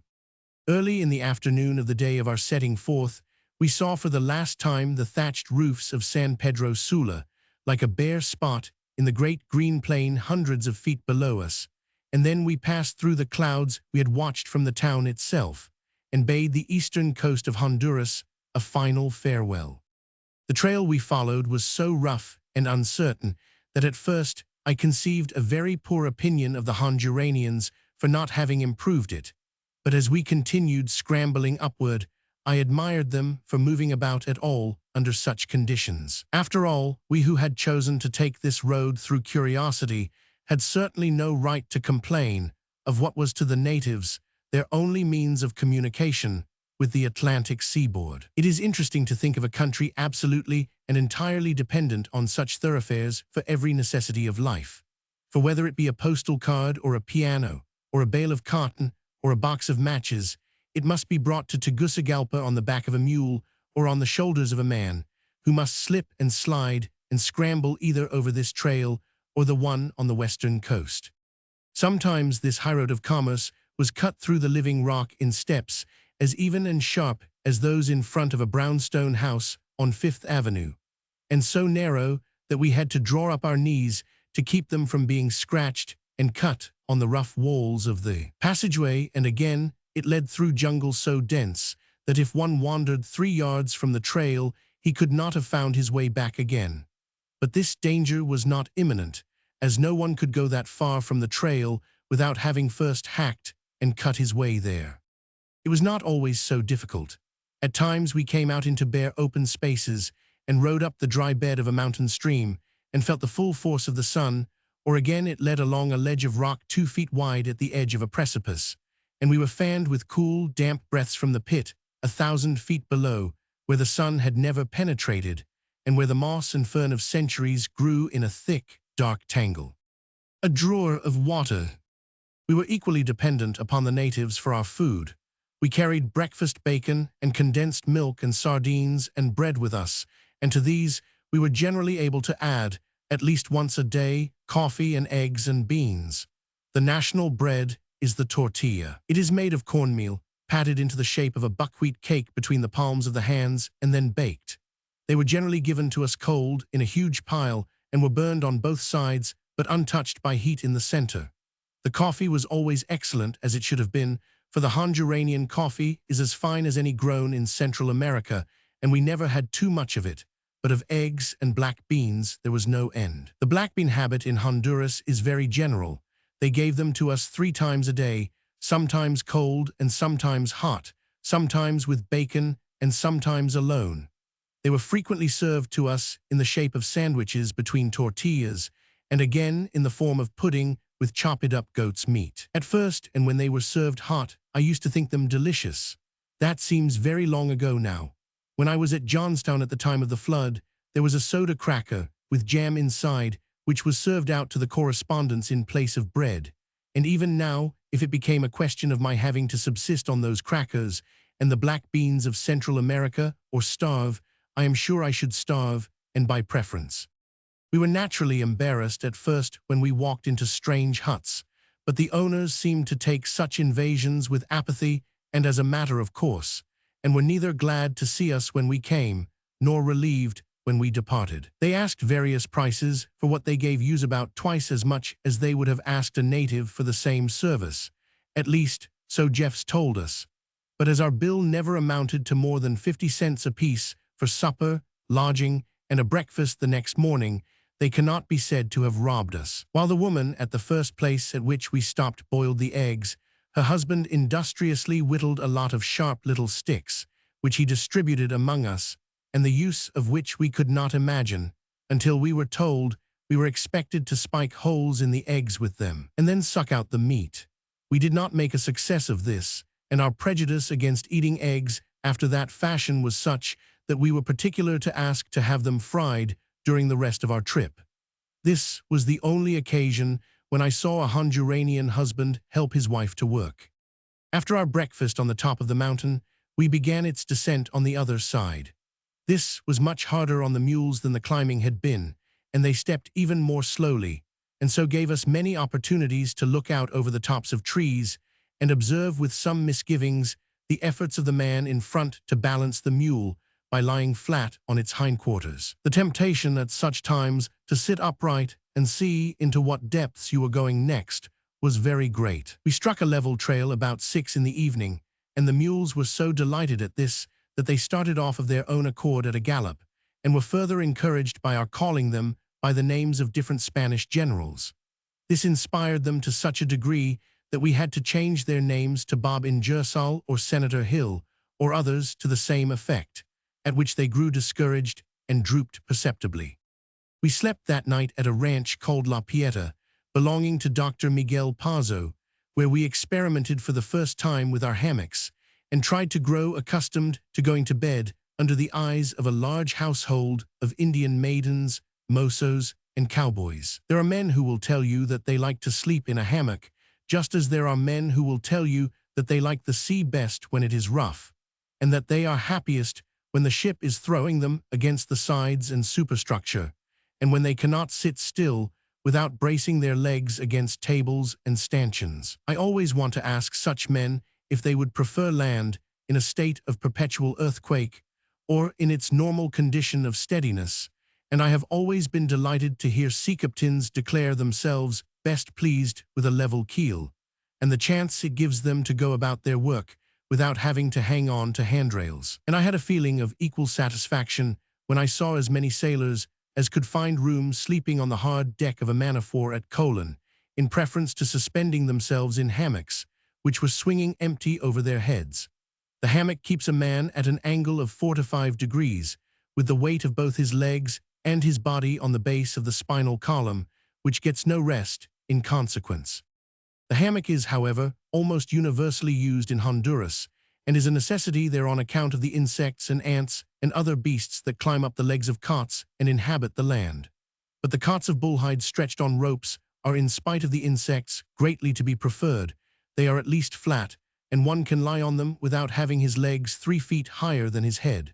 Their manufacture is very simple. When a steer is killed, its hide is pegged out on the ground and left where the dogs can eat what flesh still adheres to it. And when it has been cleaned after this fashion and the sun has dried it, ropes of rawhide are run through its edges, and it is bound to a wooden frame with the hairy side up. It makes a cool, hard bed. In the poorer huts, the hides are given to the children at night and spread directly on the earth floor. During the day, the same hides are used to hold the coffee, which is piled high upon them and placed in the sun to dry. We left La Pieta early the next morning, in the bright sunlight, but instead of climbing laboriously into the somber mountains of the day before, we trotted briskly along a level path between sunny fields and delicate plants, and trees with a pale green foliage, and covered with the most beautiful white and purple flowers. There were hundreds of doves in the air, and in the bushes many birds of brilliant blue and black or orangine scarlet plumage, and one of more sober colors with 2 long white tail feathers and a white crest, like a macaw that had turned Quaker. None of these showed the least inclination to disturb himself as we approached. An hour after our setting forth, we plunged into a forest of manica palms, through which we rode the rest of the morning. This was the most beautiful and wonderful experience of our journey. The manica palm differs from the coconut or royal palm in that its branches seem to rise directly from the earth, and not to sprout, as do the others, from the top of a tall trunk. Each branch has a single stem, and the leaf spreads and falls from either side of this, cut into even blades, like a giant fern. Native method of drying coffee. At every 100 yards or so, there were giant trees with smooth gray trunks, as even and regular as marble, and with roots like flying buttresses, a foot in thickness, and reaching from 10 to 15 feet up from the ground. If these flanges had been covered over, a man on muleback could have taken refuge between them. Some of the trunks of these trees were covered with intricate lacework of a parasite which twisted in and out, and which looked as though thousands of snakes were crawling over the white surface of the tree. They were so much like snakes that one passed beneath them with an uneasy shrug. Hundreds of orchids clung to the branches of the trees, and from these stouter limbs to the more pliable branches of the palms below, white-faced monkeys sprang and swung from tree to tree, running along the branches until they bent with the weight like a trout rod, and sprang upright again with a sweep and rush as the monkeys leaped off. Chattering into the depths of the forest, we rode through this enchanted wilderness of wavering sunlight and damp, green shadows for the greater part of the day, and came out finally into a broad, open plain cut up by little bubbling streams, flashing brilliantly in the sun. It was like an awakening from a strange and beautiful nightmare. In a Central American forest, the furnishing of the house shows the same dependence upon nature. The beds are either grass hammocks or the rawhide that I have described, and there are no chairs and few benches, the people preferring apparently to eat sitting on their haunches to taking the trouble necessary to make a chair. Everything they eat, of which there is very little variety, grows just beyond the cleared place around the hut, and can be had at the cost of the little energy necessary to bring it indoors. When a kid or a pig or steer is killed, the owner goes out to the nearest peak and blows a blast on a cow's horn, and those within hearing who wish fresh meat hurry across the mountain to purchase it. As there is no ice from one end of Honduras to the other, meat has to be eaten the day it is killed. This is not the life of the Honduranians who live in the large towns or so-called cities, where there are varying approaches to the comfort of civilized countries, but of the country people with whom we had chiefly to do. It is as near an approach to the condition of primitive man as one can find on this continent. The house of Dr. Pazzo, where we were most hospitably entertained, was similar to those that I have described. It was not his home, but what we would call a hunting box or a ranch. While we were at luncheon, he told a boy to see if there were any alligators in sight, in exactly the same tone with which he might have told a servant to find out if the lawn tennis net were in place. The boy returned to say that there were 5 within 100 yards of the house. So after we had as usual patiently waited for Griscom to finish his coffee, we went out on the bank and fired at the unhappy alligators for the remainder of the afternoon. It did not seem to hurt them very much, and certainly did us a great deal of good. To kill an alligator, it is necessary to hit it back of the foreleg, or to break its spine where it joins the tail. And as it floats with only its eyes and a half-inch of its nose exposed, it is difficult to reach either of these vital spots. When the alligator is on a bank, and you attempt to crawl up on it along the opposite bank, the birds make such a noise, either on its account or on their own, that it takes alarm, and rolls over into the water with an abruptness you would hardly expect from so large a body. On our second day at Dr. Pazzo's ranch, we divided into 2 parties and scoured the wilderness for 10 miles around after game. One party was armed with shotguns and brought back macaws of wonderful plumage, wild turkeys and quail in abundance. The others, scorning anything but big game, carried rifles and as a result returned as they set forth, only with fewer cartridges. It was most unfortunate that the only thing worth shooting came to me. It was a wildcat with a long tail, who patiently waited for us in an open place with a calm and curious expression of countenance. I think I was more surprised than he was, and even after I had thrown up the ground under his white belly, he stopped and turned again to look at me in a hurt and reproachful manner before he bounded gracefully out of sight into the underbrush. We also saw a small bear, but he escaped in the same manner, without waiting to be fired upon, and as we had no dogs to send after him, we gave up looking for more and went back to potted alligators. There were some excellent hunting dogs on the ranch, but the Pazzo brothers had killed a steer the night we arrived and had given most of it to the dogs, so that in the morning they were naturally in no mood for hunting. There was an old grandfather of an alligator whom Somerset and I had repeatedly disturbed in his slumbers. He liked to take his siestas on a little island entirely surrounded by rapids, and we used to shoot at him from the opposite bank of the river. He was about 13 feet long, and the agility with which he would flop over into the calm little bay, which stretched out from the point on which he slept, was as remarkable as it was disappointing. He was still asleep at his old stand when we returned from our unsuccessful shooting tour, so we decided to swim the rapids and crawl up on him across his little island and attack him from the flank and rear. It reminded me somewhat of the taking of Lungtenpen on a small scale. On that occasion, if I remember correctly, the raw recruits were uniformed only in martinis and cartridge belts, but we decided to carry our boots as well, because the alligator's island was covered with sharp stones and briars, and the sand was very hot, and, moreover, we had but vague ideas about the customs of alligators, and were not sure as to whether he might not chase us. We thought we would look very silly running around a little island, pursued by a long crocodile, and treading on sharp hot stones in our bare feet. On the trail to Santa Barbara. A halt at Trinidad. There was only room for one of us to sleep inside the hut that night, and as Griscom had a cold, that privilege was given to him, but it availed him little, for when he seated himself on the edge of the bullhide cot and began to pull off his boots, 5 ghostly feminine figures sat upright in their hammocks and studied his preparations with the most innocent but embarrassing curiosity. So, after waiting some little time for them to go to sleep again, he gave up any thought of making himself more comfortable and slept in his boots and spurs. We passed through the pretty village of Trinidad early the next morning and arrived at nightfall at the larger town of Santa Barbara, where the sound of our mules' hoofs pattering over the paved streets and the smell of smoking street lamps came to us with as much of a shock as does the sight of land after a week at sea. Santa Barbara, in spite of its pavements, was not a great metropolis, and owing to its isolation, the advent of 5 strangers was so much of an event that the children of the town followed us, cheering and jeering as though we were a circus procession. They blocked the house in which we took refuge on every side, so that the native policemen had to be stationed at our windows to wave them away. On the following morning, we called to pay our respects on General Louis Bagran, who has been president of Honduras for 8 years and an exile for 2.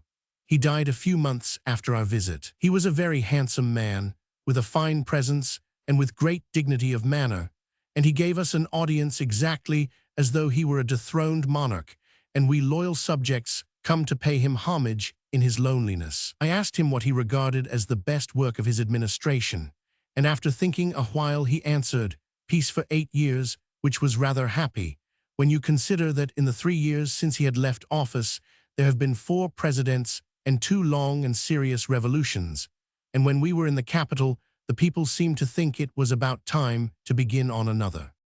General Louis Bagran. We left Santa Barbara early the next morning and rode over a few more mountains to the town of Seguaca, where the village priest was holding a festival, and where the natives for many miles around had gathered in consequence. There did not seem to be much of interest going on when we arrived, for the people of the town and the visitors within her gates deserted the booths and followed us in a long procession down the single street and invaded the house where we lunched. Our host on this occasion set a table for us in the center of his largest room, and the population moved in through the doors and windows and seated themselves cross-legged in rows 10 and 15 deep on the earth floor at our feet, and regarded us gravely and in absolute silence. Those who could not find standing room inside stood on the windowsills and blocked the doorways, and the women were given places of honor on tables and beds. It was somewhat embarrassing, and we felt as though we ought to offer something more unusual than the mere exercise of eating in order to justify such interest. So we attempted various parlor tricks, without appearing to notice the presence of an audience, and pretended to swallow the eggs whole, and made knives and forks disappear in the air, and drew silver dollars from the legs of the table, continuing our luncheon in the meantime in a self-possessed and polite manner, as though such eccentricities were our hourly habit.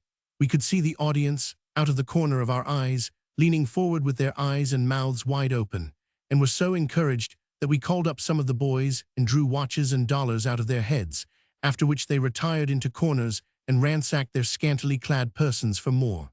It was rather an expensive exhibition, for when we set forth again, they all laid claim to the dollars of which they considered they had been robbed. Our pack train at Santa Barbara. I took an account of stock before I turned in, and found that there were 3 dogs, 11 cats, 7 children, 5 men, not including 5 of us, 3 women, and a dozen chickens, all sleeping or trying to sleep in the same room under the one roof. And when I gave up attempting to sleep and wandered out into the night, I stepped on the pigs and startled 3 or 4 calves that had been sleeping under the porch and that lunged up out of the darkness. We were always asking Jeffs why we slept in such places, instead of swinging our hammocks under the trees and camping out decently and in order, and his answer was that while there were insects enough indoors, they were virtually an extinct species when compared to the number one would meet in the open air. I have camped in our West, where all you need is a blanket to lie upon and another to wrap around you and a saddle for a pillow, and where, with a smoldering fire at your feet, you can sleep without thought of insects.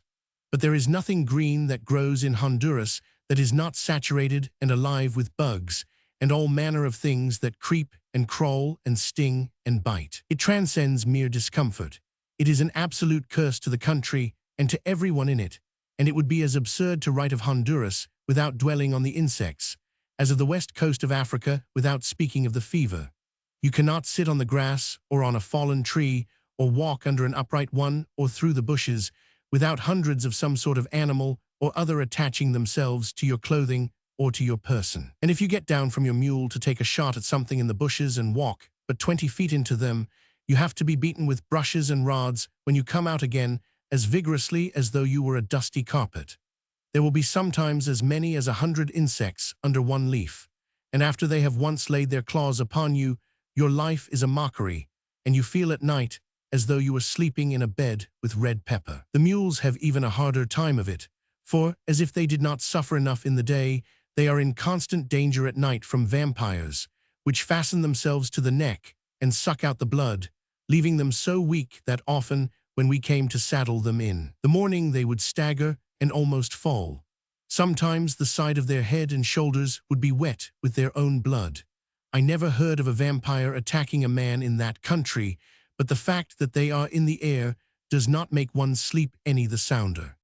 In the morning after our night, with the varied collection of men and animals, we put back again to the direct trail to Tegucigalpa, from which place we were still distant a 7 days' ride. Roman 2. We swung our hammocks on the 6th night out in the municipal building of Table V, but there was little sleep. Towards morning, the night turned bitterly cold, and the dampness rose from the earthen floor of the hut like a breath from the open door of a refrigerator, and kept us shivering in spite of sweaters and rubber blankets. Above, the moon and stars shone brilliantly in a clear sky, but down in the valley in which the village lay, a mist as thick as the white smoke of a locomotive rose out of the ground to the level of the housetops, and hid Table V as completely as though it were at the bottom of a lake. The dogs of the village moved through the mist, howling dismally, and meeting to fight with a sudden sharp tumult of yells that made us start up in our hammocks and stare at each other sleepily, while Jeffs rambled on, muttering and moaning in his fever. It was not a pleasant night, and we rode up the mountainside out of the mist the next morning unrefreshed, but satisfied to be once more in the sunlight. They had told us at Table V that there was to be a bull baiting that same afternoon at the village of Seguatepec, 15 miles over the mountain, where a priest was holding a church festival. So we left Jeffs to push along with the mozos, and by riding as fast as the mules could go, we reached Seguatepec by 4 in the afternoon. A village in the interior. It was a bright, clean town, sitting pertly on the flat top of a hill that fell away from it evenly on every side. It had a little church and a little plaza, and the church was so vastly superior to every other house in the places was the case in every village through which we passed as to make one suppose that it had been built by one race of people and the houses by another. The plaza was shut in on 2 of its sides by a barrier 7 rails high, held together by oxhide ropes. This barrier, with the houses fronting the plaza on its 2 other sides, formed the arena in which the bull was to be set at liberty. All of the windows and a few of the doors of the houses were barred, and the open places between were filled up by ramparts of logs. There was no grandstand, but everyone contributed a bench or a table from his own house, and the women seated themselves on these, while the men and boys perched on the upper rail of the barricade. The occasion was a memorable one, and all the houses were hung with strips of colored linen, and the women wore their brilliant silk shawls, and a band of 15 boys, none of whom could have been over 16 years of age, played a weird overture to the desperate business of the afternoon. It was a somewhat primitive and informal bullfight, and it began with their lassoing the bull by his horns and hoofs and dragging him head first against the barricade, with a dozen men pulling on the lariat around the horns from the outside of the ring and 2 more twisting his tail on the inside. He was at such an uncomfortable disadvantage that it was easy for them to harness him in a network of lariats, and for a bold rider to seat himself on his back. The bold rider wore spurs on his bare feet, and with his toes stuck in the ropes around the bull's body, he grasped the same ropes with one hand, and with the other hand behind him held on to the bull's tail as a man holds the tiller of a boat. When the man felt himself firmly fixed, and the bull had been poked into a very bad temper with spears and sharp sticks, the lariat around his horns was cut, and he started up and off on a frantic gallop, bucking as vigorously as a Texas pony and trying to gore the man clinging to his back with backward tosses of his horns. There was no regular toreador, and anyone who desired to sacrifice himself to make a Saguate-Pecan holiday was at liberty to do so, and as a half-dozen men so sought distinction, and as the bull charged at anything on 2 legs, the excitement was intense. He moved very quickly for so huge an animal in spite of his heavy handicap, and with the exception of one man with a red flag and a spirit of daring not entirely due to natural causes, no one cared to go very near him. So he pawed up and down the ring, tossing and bucking, and making himself as disagreeable to the man on his back as he possibly could. It struck me that it would be a distinctly sporting act to photograph a bull while he was charging head-on at the photographer, and it occurred to Somerset and Griscom at about the same time that it would be pleasant to confront a very mad bull while he was careering about with a man twisting his tail. So we all dropped into the arena at about the same moment, from different sides, and as we were Gringos, our appearance was hailed with laughter and yells of encouragement. The gentleman on the bull seemed to be able to control him more or less by twisting his tail to one side or the other, and as soon as he heard the shouts that welcomed us, he endeavored to direct the bull's entire attention to my 2 young friends. Griscom and Somerset are 6 feet high, even without riding boots and pith helmets, and with them they were so conspicuous that the bull was properly incensed, and made them hurl themselves over the barricade in such haste that they struck the ground on the other side at about the same instant that he butted the rails, and with about the same amount of force. Shrieks and yells of delight rose from the natives at this delightful spectacle, and it was generally understood that we had been engaged to perform in our odd costumes for their special amusement, and the village priest attained genuine popularity for this novel feature. The bull baiting continued for some time, and as I kept the camera in my own hands, there is no documentary evidence to show that anyone ran away but Griscom and Somerset. Friendly doors were opened to us by those natives whose houses formed part of the arena, and it was amusing to see the toreadors popping in and out of them, like the little man and woman on the barometer who come out when it rains and go in when the sun shines, and vice versa. On those frequent occasions, when the bull charged the barricade, the entire line of men and boys on its topmost rail would go over backward and disappear completely until the disappointed bull had charged madly off in another direction. Once he knocked half of a mud-house away in his efforts to follow a man through a doorway, and again a windowsill over which a toreador had dived head first like a harlequin in a pantomime, caved in under the force of his attack. Fresh bulls followed the first, and the boy musicians maddened them still further by the most hideous noises, which only ceased when the bulls charged the fence upon which the musicians sat, and which they vacated precipitately, each taking up the tune where he had left off when his feet struck the ground. There was a grand ball that night, to which we did not go, but we lay awake listening to the 15 boy musicians until 2 in the morning.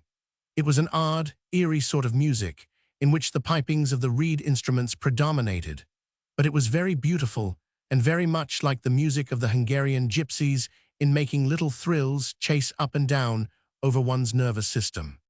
The next morning Jeffs had shaken off his fever, and once more reunited, we trotted on over heavily wooded hills, where we found no water until late in the afternoon, when we came upon a broad stream and surprised a number of young girls in bathing, who retreated leisurely as we came clattering down to the ford. Bathing in midstream is a popular amusement in Honduras and is conducted without any false sense of modesty. And judging from the number of times we came upon women so engaged, it seems to be the chief occupation of their day. That night we slept in Camiagua, the second largest city in the Republic. It was originally selected as the site for a capital, and situated accordingly at exactly even distances from the Pacific Ocean and the Caribbean Sea. We found it a dull and desolate place of many one-story houses, with iron-barred windows, and a great, bare, dusty plaza faced by a huge cathedral. Commerce seemed to have passed it by, and the 60,000 inhabitants who occupied it in the days of the Spaniards have dwindled down to 10. The place is as completely cut off from civilization as an island in the Pacific Ocean. The plain upon which Camiagua stands stretches for many miles, and the nature of the stones and pebbles on its surface would seem to show that it was once the bottom of a great lake. Now its round pebbles and sandy soil make it a valley of burning heat, into which the sun beats without the intervening shadows of trees or mountains to save the traveler from the fierceness of its rays. We rode over 30 miles of it, and found that part of the plain which we traversed after our night's rest at the capital the most trying 10 miles of our trip. We rode out into it in the rear of a long funeral procession, in which the men and boys walked bareheaded and barefooted in the burning sand. They were marching to a burial ground out in the plain, and they were carrying the coffin on their shoulders and bearing before it a life-sized figure of the Virgin and many flaring candles that burned yellow in the glaring sunlight. From Camiagua, the trail led for many miles through heavy sand, in which nothing seemed to grow but gigantic cacti of a sickly light green that twisted themselves in jointed angles 15 to 20 feet in the air above us, and centuriplants with flowers of a vivid yellow and tall, leafless bushes bristling with thorns. The mountains lay on either side and formed the valley through which we rode, two dark green barriers against a blazing sky, but for miles before and behind us there was nothing to rest the eye from the glare of the sand. The atmosphere was without a particle of moisture, and the trail quivered and swam in the heat.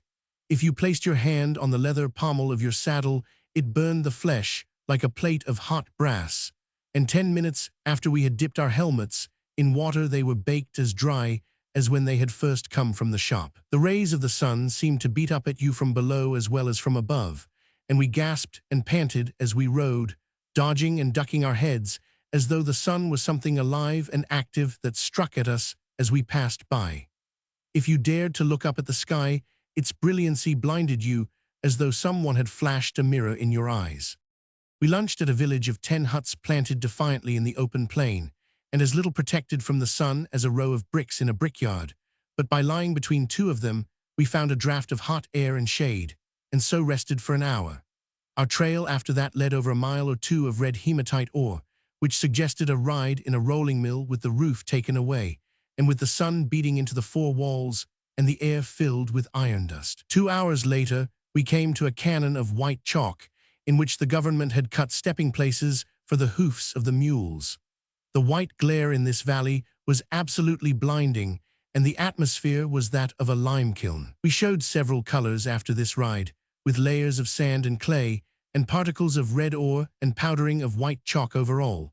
But by 5 o'clock we reached the mountains once more, and found a cool stream dashing into little waterfalls and shaded by great trees, where the air was scented by the odor of pine needles and the damp, spongy breath of moss and fern. Bridge connecting Tegucigalpa with its suburb.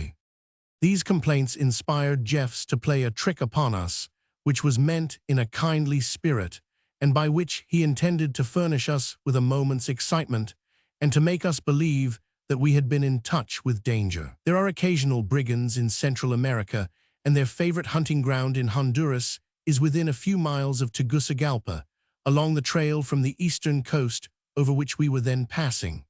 We had been warned of these men, and it occurred to Jeffs that as we complained of lack of excitement in our trip, it would be a thoughtful kindness to turn brigand and hold us up upon our march. So he left us still bathing at the waterfall, and telling us that he would push on to engage quarters for the night, rode some distance ahead and secreted himself behind a huge rock on one side of a narrow canon. He first placed his coat on a bush beside him and his hat on another bush, so as to make it appear that there were several men with him. His idea was that when he challenged us, we would see the dim figures in the moonlight and remember the brigands, and that we were in their stalking ground, and get out of their clutches as quickly as possible, well satisfied that we had at last met with a real adventure.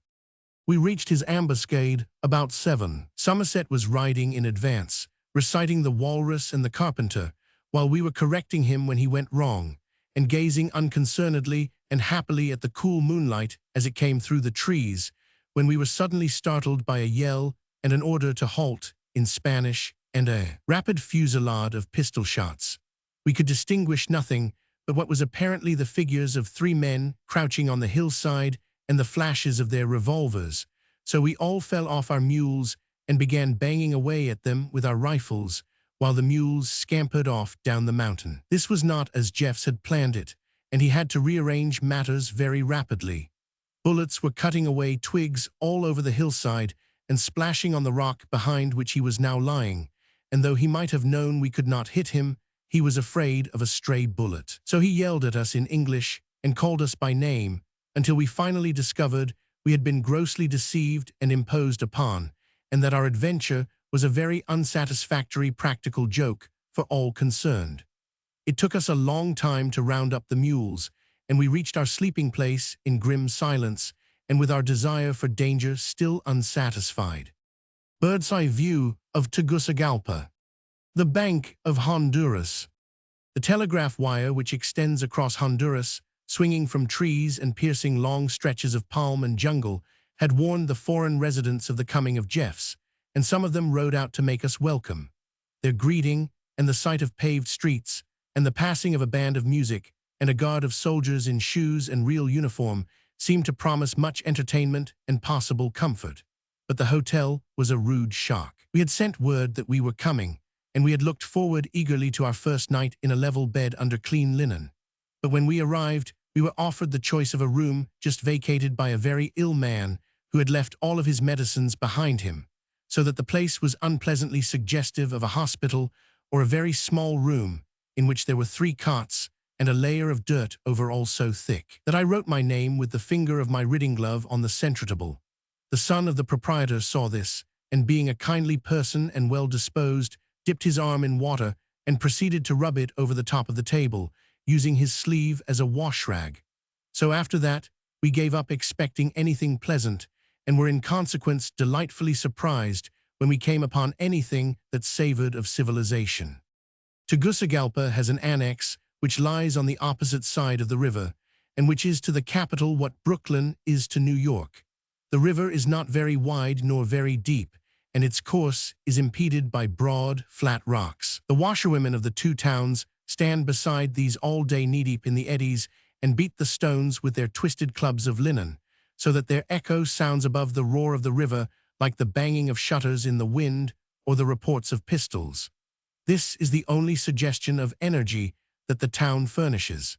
The other inhabitants seem surfeited with leisure and irritable with boredom. There are long, dark, cool shops of general merchandise, and a great cathedral and a pretty plaza, where the band plays at night and people circle in 2 rings, one going to the right and one going to the left, and there is the government palace and a big penitentiary, a university and a cemetery. But there is no color, nor ornamentation, nor light, nor life, nor bustle, nor laughter.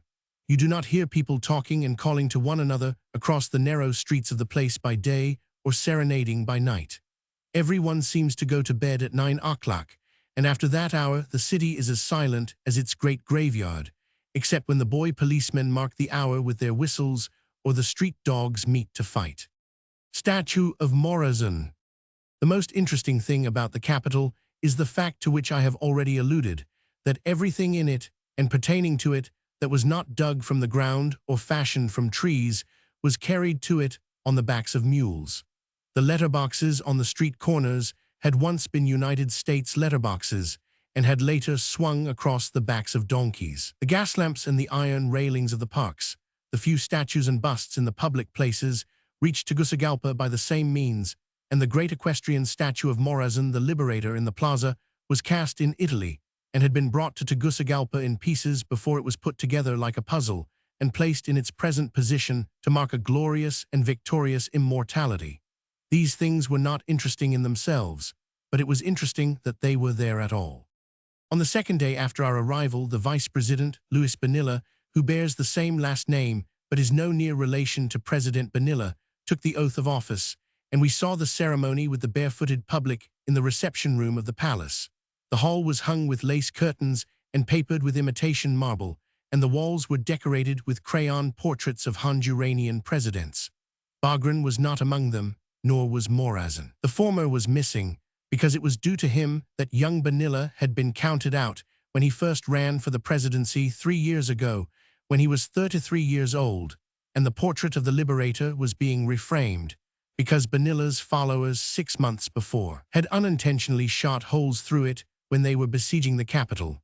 The ceremony of swearing in the vice president did not last long, and what impressed us most about it was the youth of the members of the cabinet and of the Supreme Court who delivered the oath of office. They belonged distinctly to the politician class as one sees it at home, and were young men of eloquent speech and elegant manners, in frock coats and white ties.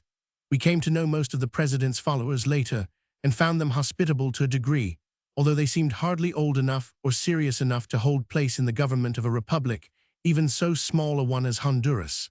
What was most admirable about each of them was that he had fought and bled to obtain the office he held. That is hardly a better reason for giving out clerkships and cabinet portfolios than the reasons which obtain with us for distributing the spoils of office. But you cannot help feeling more respect for the man who has marched by the side of his leader through swamps and through jungle, who has starved on rice, who has slept in the bushes and fought with a musket in his hand in open places, than for the fat and sleek gentlemen who keep open bar at the headquarters of their party organization, who organize marching clubs, and who by promises or by cash secure a certain amount of influence and a certain number of votes.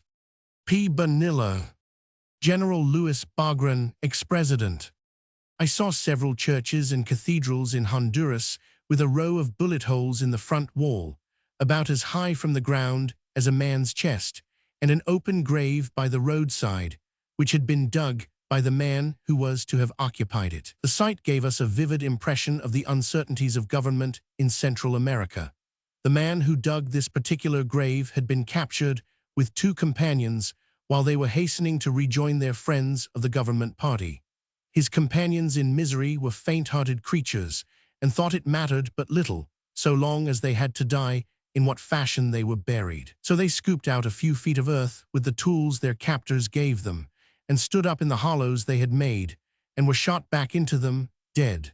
But the third man declared that he was not going to let his body lie so near the surface of the earth that the mules could kick his bones and the next heavy freshet wash them away. He accordingly dug leisurely and carefully to the depth of 6 feet, smoothing the sides and sharpening the corners, and while he was thus engaged at the bottom of the hole, he heard yells and shots above him, and when he poked his head up over the edge of the grave, he saw his own troops running down the mountainside and his enemies disappearing before them. He is still alive and frequently rides by the hole in the roadside on his way to the capital. The story illustrates the advisability of doing what everyone has to do in this world, even up to the very last minute, in a thorough and painstaking manner. There do not seem to be very many men killed in these revolutions, but the ruin they bring to the country while they last, and which continues after they are over, while the outs are getting up another revolution, is so serious that any sort of continued prosperity or progress is impossible. Native merchants will not order goods that may never reach them, and neither do the Gringos care to make contracts with men who in 6 months may not only be out of office, but out of the country as well. Sometimes a revolution takes place, and half of the people of the country will not know of it until it has been put down or has succeeded.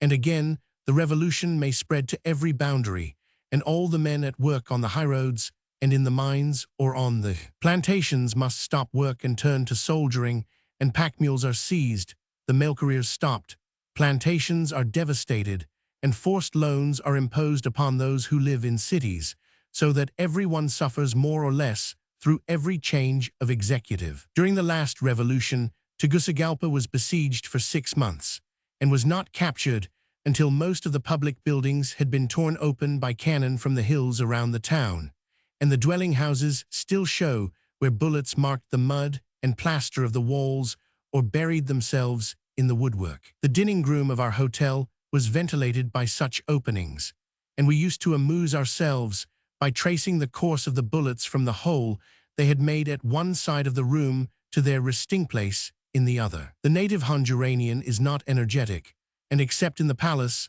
there has been but little effort made by the victors to cover up the traces of their bombardment. Everyone we met had a different experience to relate, and pointed out where he was sitting when a particular hole appeared in the plaster before him, or at which street corner a shell fell and burst at his feet. Barracks at Tegucigalpa after the attack of the revolutionists.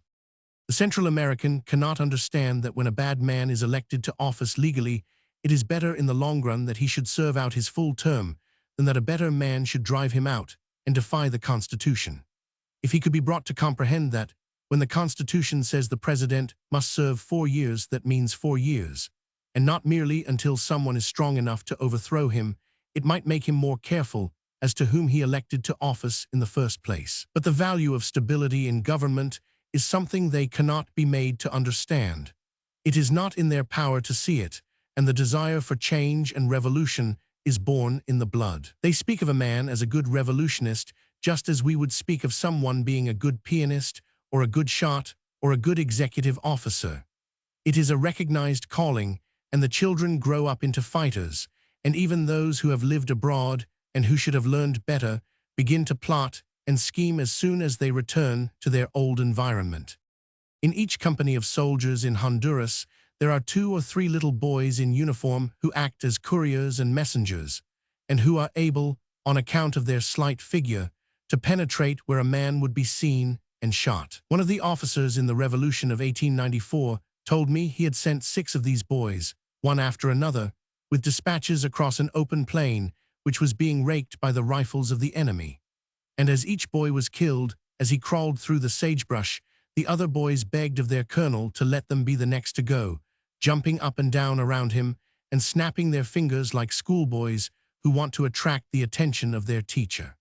In the same revolution, a young man of great promise and many acquirements, who had just returned from the States with 2 degrees from Columbia College, and who should have lived to turn his education to account in his own country, was killed with a rifle in his hand the 3rd day after his arrival from New York. In that city, he would probably have submitted cheerfully to any imposition of the law, and would have taken it quite as a matter of course had he been arrested for playing golf on Sunday or for riding a bicycle at night without a lamp. But as soon as this graduate of Columbia smelled the powder floating on his native air, he loaded a rifle and sat out all day on the porch of his house, taking chance shots at the revolutionists on the hillside until a chance shot ended him and his brilliant career forever. The pity of it is that so much good energy should be wasted in obtaining such poor results, for nothing better ever seems to follow these revolutions. There is only a new form of dictatorship, which varies only in the extent of its revenge and in the punishments it metes out to its late opponents, but which must be, if it hopes to remain in power, a dictatorship and an autocracy. Morazan, the liberator of Honduras.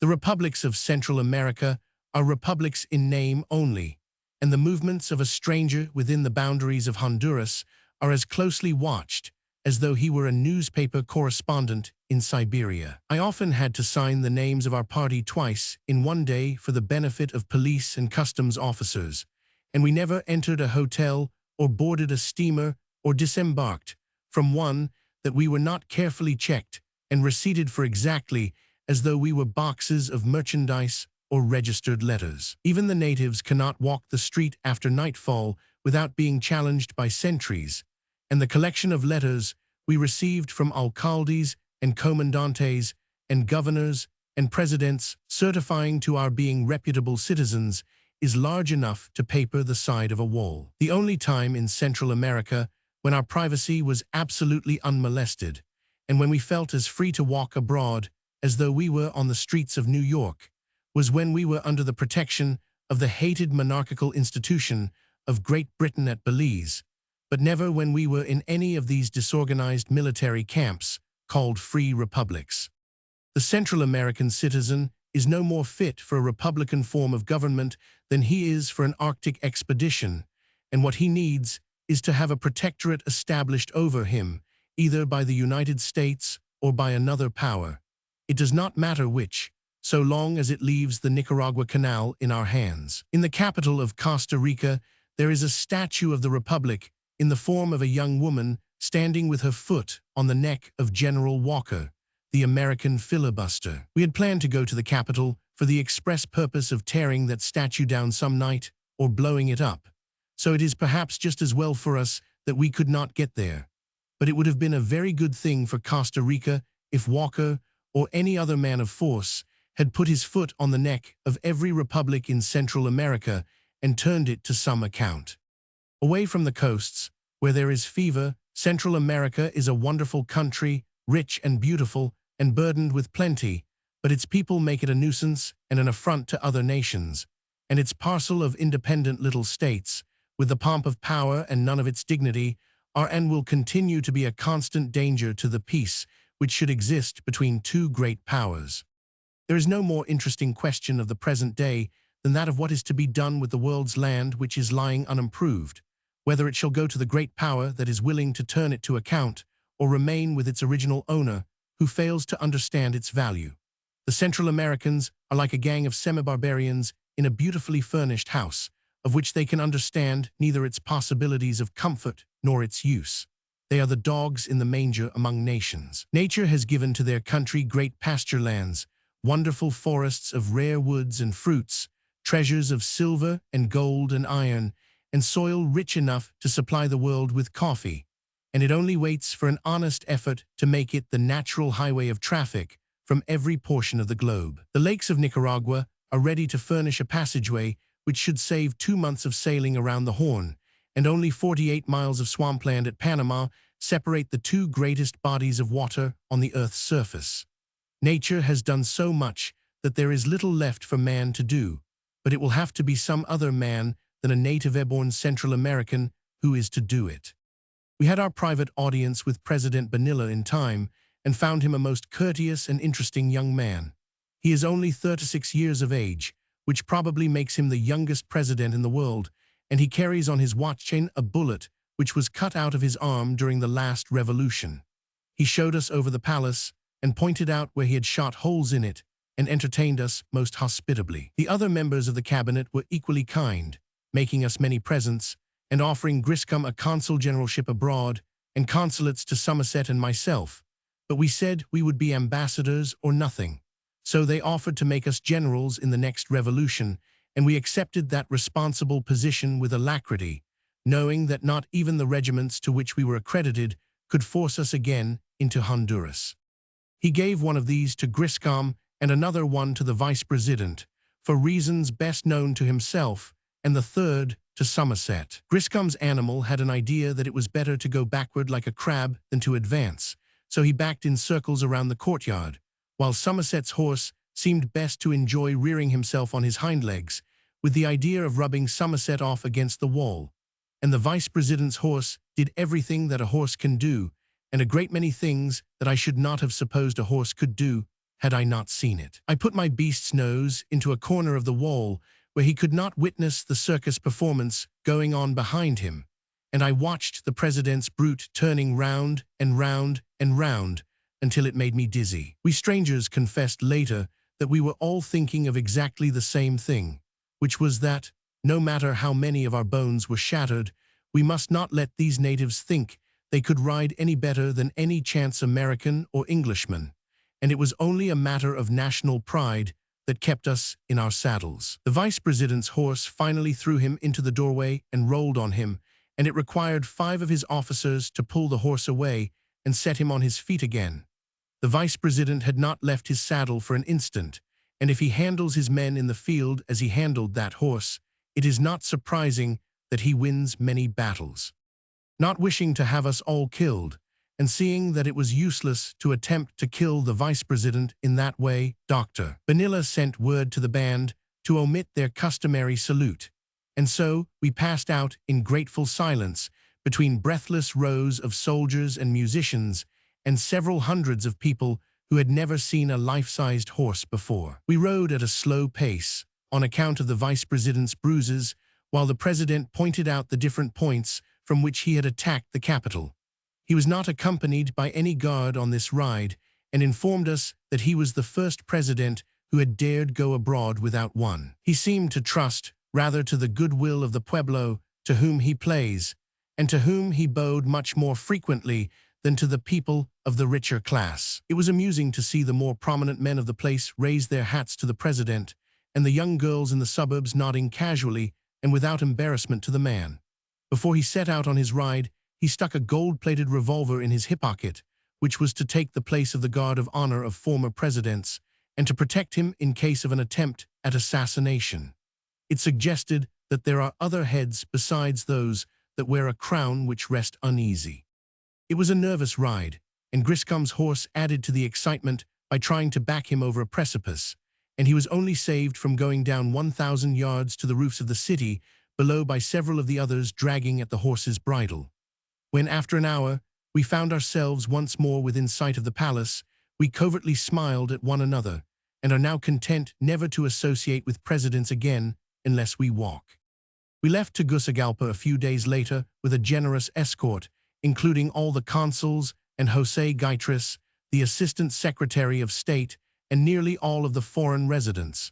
We made such a formidable showing as we raced through the streets that it suggested an uprising, and we cried, "Viva Gaitres," to make the people think there was a new revolution in his favor. We shouted with the most loyal enthusiasm, but it only served to make Gaitres extremely unhappy, and he occupied himself in considering how he could best explain to Bonilla that the demonstration was merely an expression of our idea of humor. 12 miles out, we all stopped and backed the mules up side by side, and everybody shook hands with everybody else, and there were many promises to write and to forward all manner of things, and assurances of eternal remembrance and friendship, and then the Gaitres revolutionists galloped back, firing parting salutes with their revolvers, and we fell into line again with a nod of satisfaction at being once more on the road.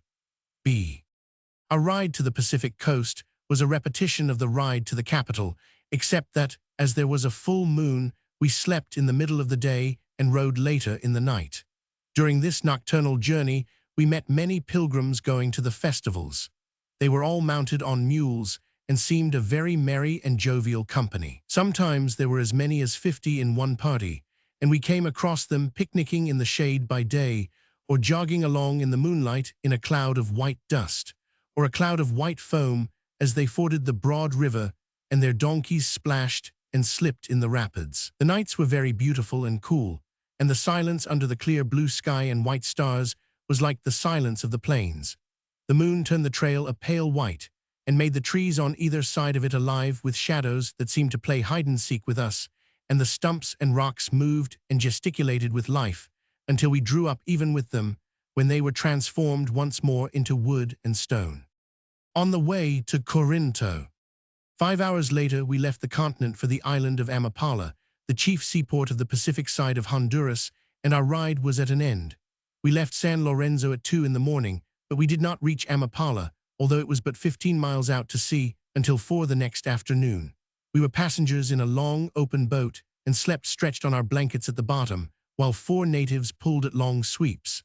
There were 8 cross seats, and a man sat on every other one. A log of wood in which steps had been cut was bound to each empty seat, and it was up this that the rower walked, as though he meant to stand up on the seat to which it was tied, but he would always change his mind and sink back again, bracing his left leg on the seat and his right leg on the log, and dragging the oar through the water with the weight of his body as he sank backwards. I lay on the ribs of the boat below them and watched them through the night, rising and falling with a slight toss of the head as they sank back, and with their brown naked bodies outlined against the skyline. They were so silent, and their movements so regular, that they seemed like statues cut in bronze. By 10 the next morning they became so far animated as to say that they were tired and hungry, and would we allow them to rest on a little island that lay half a mile off our bow. We were very glad to rest ourselves, and to get out of the sun and the glare of the sea, and to stretch our cramped limbs. So we beached the boat in a little bay and frightened off thousands of gulls, which rose screaming in the air, and which were apparently the only inhabitants. The galley slaves took sticks of driftwood and scattered over the rocks, turning back the seaweed with their hands and hacking at the base of the rocks with their improvised hammers. We found that they were foraging for oysters, and as we had nothing but a tin of sardines and 2 biscuits among 5 of us, and had had nothing to eat for 24 hours, we followed their example and chipped the oysters off with the butts of our revolvers and found them cool and coppery, like English oysters, and most refreshing. It was such a lonely little island that we could quite imagine we were cast away upon it, and began to play we were Robinson Crusoe, and took off our boots and went in wading, paddling around in the water after mussels and crabs until we were chased to shore by a huge shark. Then everyone went to sleep in the sand until late in the afternoon, when a breeze sprang up, and a boatman carried us out on his shoulders, and we dashed off gaily under full sail to the Isle of Amapala, where we bade goodbye to Colonel Jeffs and to the Republic of Honduras. At Corinto. Very now and again each of us, either through his own choice or by force of circumstance, drops out of step with the rest of the world, and retires from it into the isolation of a sick room or to the loneliness of the deck of an ocean steamer, and for some short time the world somehow manages to roll on without him. He is like a man who falls out of line in a regiment to fasten his shoelace or to fill his canteen, and who hears over his shoulder the hurrying tramp of his comrades, who are leaving him farther and farther behind, so that he has to run briskly before he can catch up with them and take his proper place once more in the procession.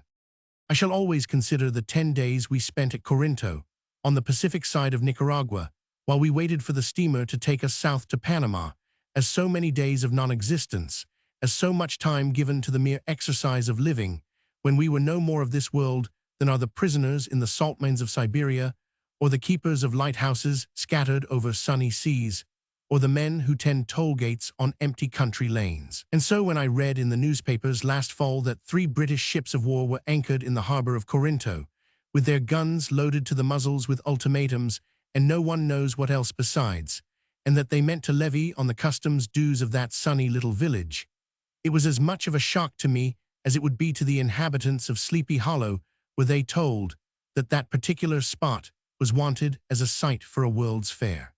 For no ships of any sort, certainly no ships of war, ever came to Corinto while we occupied the only balcony of its only hotel. Indeed, that was why we were there, and had they come we would have gone with them, no matter to what port they were bound, even to the uttermost parts of the earth. We had come to Corinto from the little island of Amapala, which lies 7 to 5 miles farther up the coast, and which guards the only port of entry to Honduras on the Pacific seaboard. It is supposed to belong to the Republic of Honduras, but it is in reality the property of Rossner Brothers, who sell everything from German machetes to German music boxes, and who could, if they wanted it, purchase the entire Republic of Honduras in the morning and make a present of it to the Kaiser in the course of the afternoon. You have only to change the name of Rossner Brothers to the San Rosario Mining Company, to the Pacific Mail, to Uraman Brothers, to the Panama Railroad Company, and you will identify the actual rulers of one or of several of the republics of Central America. Principal Hotel and Principal House at Corinto. It is very well for President Zelia, or Barrios, or Vasquez, or whatever his name may happen to be this month, to write to the New York Herald and tell the people of the United States what the revolution in his country means. It does no harm. No one in the United States reads the letter, except the foreign editor who translates it, and no one in his own country ever sees it, but it makes him happy in thinking he is persuading someone that he governs in his own way. As a matter of fact, he does not. His country, no matter what her name may be, is ruled by a firm of coffee merchants in New York City, or by a German railroad company, or by a line of coasting steamers, or by a great trading house, with headquarters in Berlin or London or Bordeaux. If the president wants money, he borrows it from the trading house. If he wants arms or his soldiers need blankets, the trading house supplies them. No one remembers now who was president of Peru when Henry Meigs was alive, and today William 50. Grace is a better name on letters of introduction to Chile and Peru than that of a Secretary of State. When we were in Nicaragua, one little English banking house was fighting the Minister of Finance and the Minister of Foreign Affairs and the President and the entire government.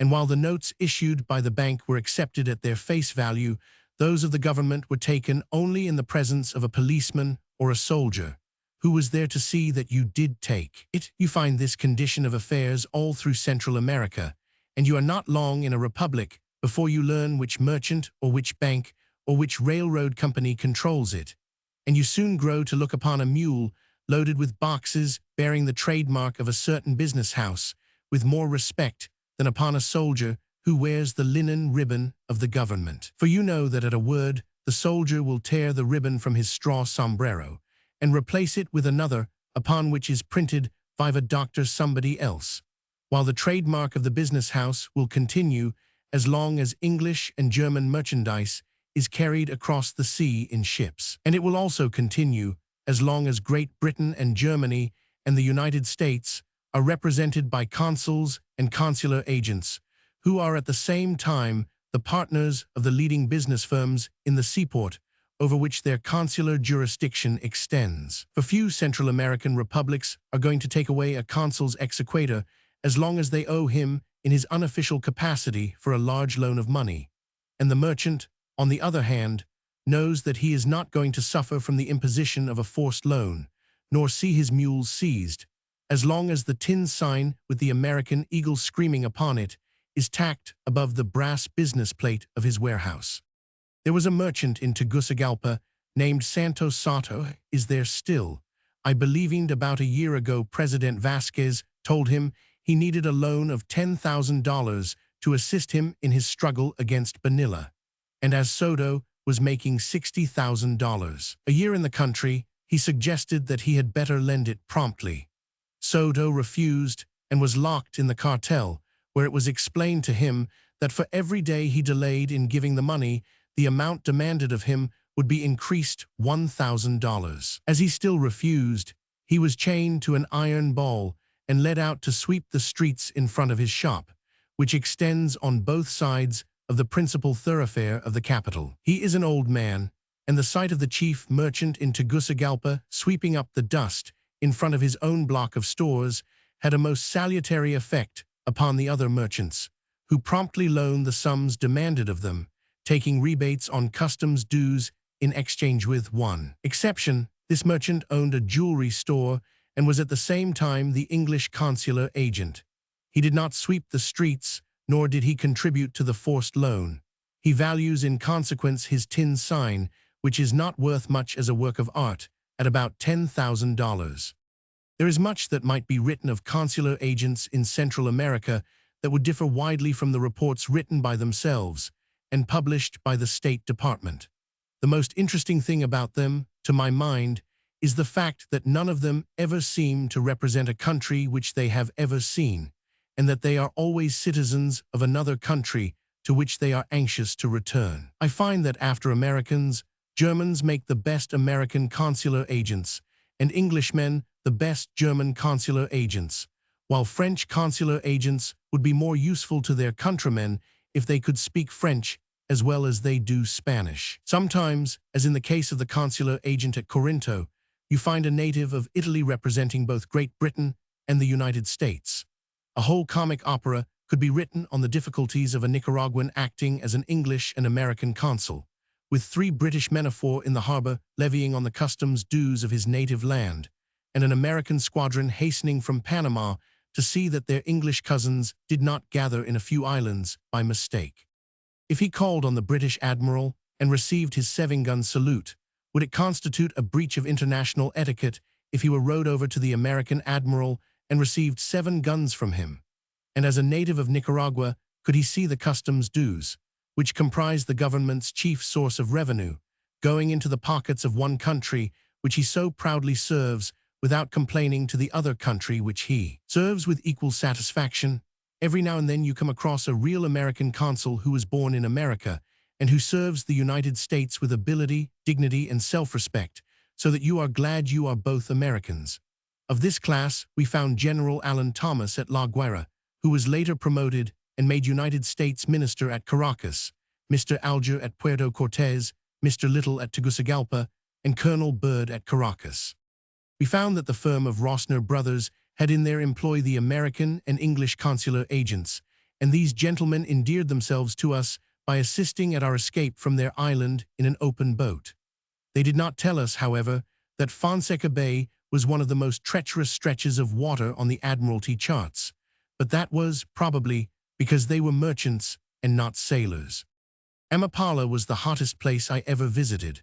It did not grow warm as the day wore on, but began briskly at sunrise by nailing the mercury at fever heat and continued boiling and broiling until 10 at night. By 1 the next morning, the roof over your head and the bed linen beneath you had sufficiently cooled for you to sleep, and from that on until 5 there was a fair imitation of night. There was but one cool spot in Amapala. It was a point of land that the inhabitants had rather tactlessly selected as a dumping ground for the refuse of the town, and which was only visited by pigs and buzzards. This point of land ran out into the bay, and there had once been an attempt made to turn it into a public park, of which nothing now remains but a statue to Morazan, the liberator of Honduras. The statue stood on a pedestal of 4 broad steps, surrounded by an iron railing, the gates of which had fallen from their hinges and lay scattered over the piles of dust and debris under which the park is buried. At each corner of the railing there were beautiful macaws, which had once been painted in brilliant reds and greens and yellows, and which we tried to carry off one night, until we found that they also were made of iron. We would have preferred the statue of Morazan as a souvenir, but that we doubted its identity. Morazan was a smooth-faced man with a bushy head of hair, and this statue showed him with long side whiskers and a bald head, and in the uniform of an English admiral. It was probably the rejected work of some English sculptor, and had been obtained, no doubt, at a moderate price, and as very few remember Morazan today, it answers its purpose excellently well. We became very much attached to it, and used to burn incense to it in the form of many Honduranian cigars, which sell at 2 cents apiece. Amapala, I suppose, was used to heat, and could sleep with the thermometer at 90, and did not mind the pigs or the buzzards.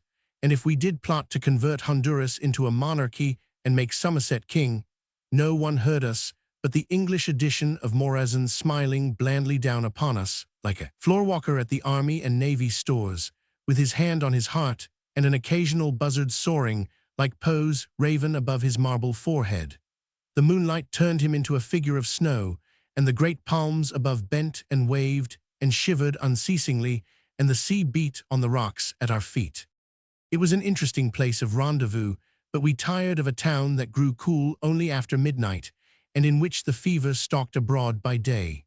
So we chartered a small boat and provisioned it, and enlisted a crew of pirates, and set sail one morning for Corinto, 7 to 5 miles farther south. There was no steamer expected at Corinto at any earlier date than at Amapala, but in the nature of things one had to touch there some time, and there was a legend to which we had listened with doubt and longing to the effect that at Corinto there was an ice machine, and though we found later that the ice machines always broke on the day we arrived in port, we preferred the chance of finding Fonseca Bay in a peaceful state to yellow fever at Amapala. It was an exciting voyage. I would now, being more wise, choose the yellow fever, but we did not know any better then. There was no deck to the boat, and it was not wide enough for one to lie lengthwise from side to side, and too crowded to permit of our stretching our bodies fore and aft. So we rolled about on top of one another, and were far too miserable to either apologize or swear when we bumped into a man's ribs or sat on his head.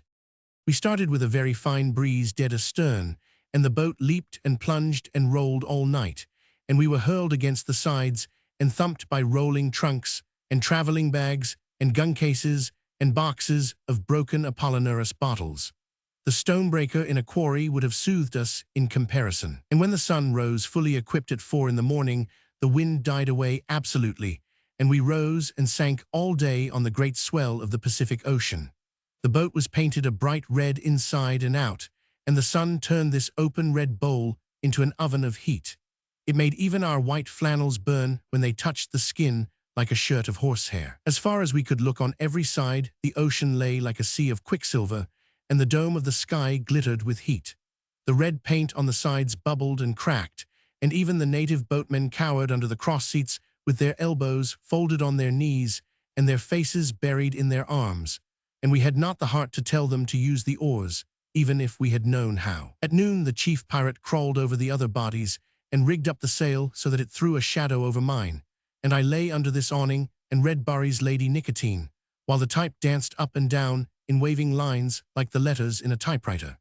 I am sure it was only the necessity which that book impressed upon me of holding on to life, until I could smoke the Arcadia mixture that kept me from dropping overboard and being cremated in the ocean below. We sighted the lighthouse of Corinto at last, and hailed the white custom house and the palms and the blue cottages of the port with a feeble cheer. The people came down to the shore and crowded around her bow as we beached her in front of the custom house, and a man asked us anxiously in English what ship has been wrecked, and we explained that we were not survivors of a shipwreck, but of a possible conflagration, and wanted ice. And then, when we fell over the side bruised and sleepy and burning with thirst, and with everything still dancing before our eyes, they refused to give us ice until we grew cooler, and sent out in the meanwhile to the commandantia in search of someone who could identify us as escaped revolutionists. They took our guns away from us as a precaution, but they could have had half our kingdom for all we cared, for the wonderful legend proved true, and at last we got the ice in large, thick glasses, with ginger ale and lemon juice and Apollinaris water trickling through it, and there was frost on the sides of the glasses, and a glimpse of still more ice wrapped up in smoking blankets in the refrigeratorus that we had not tasted for many days of riding in the hot sun and through steaming swamplands, and which we had last seen treated with contempt and contumely, knocked about at the bow of a tugboat in the North River, and tramped upon by many muddy feet on Fifth Avenue. None of us will ever touch ice hereafter without handling it with the same respect and consideration that we would show to a precious stone. The busybodies of Corinto, who had decided from the manner of our arrival that we had been forced to leave Honduras for the country's good, finally found a native who identified me as a filibuster he had met during the last revolution at Leon.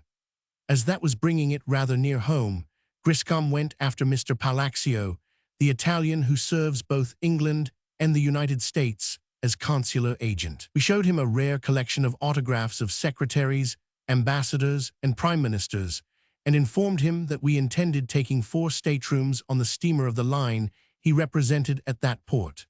This convinced him of the necessity of keeping us out of jail until the boat arrived, and he satisfied the local authorities as to our respectability and that we had better clothes in our trunks. Corinto is the best harbor on the Pacific side of Nicaragua, but the town is not as large as the importance of the port would suggest. It consists of 3 blocks of 2-story houses facing the harbor 50 feet back from the water's edge, with a sandy street between each block of buildings.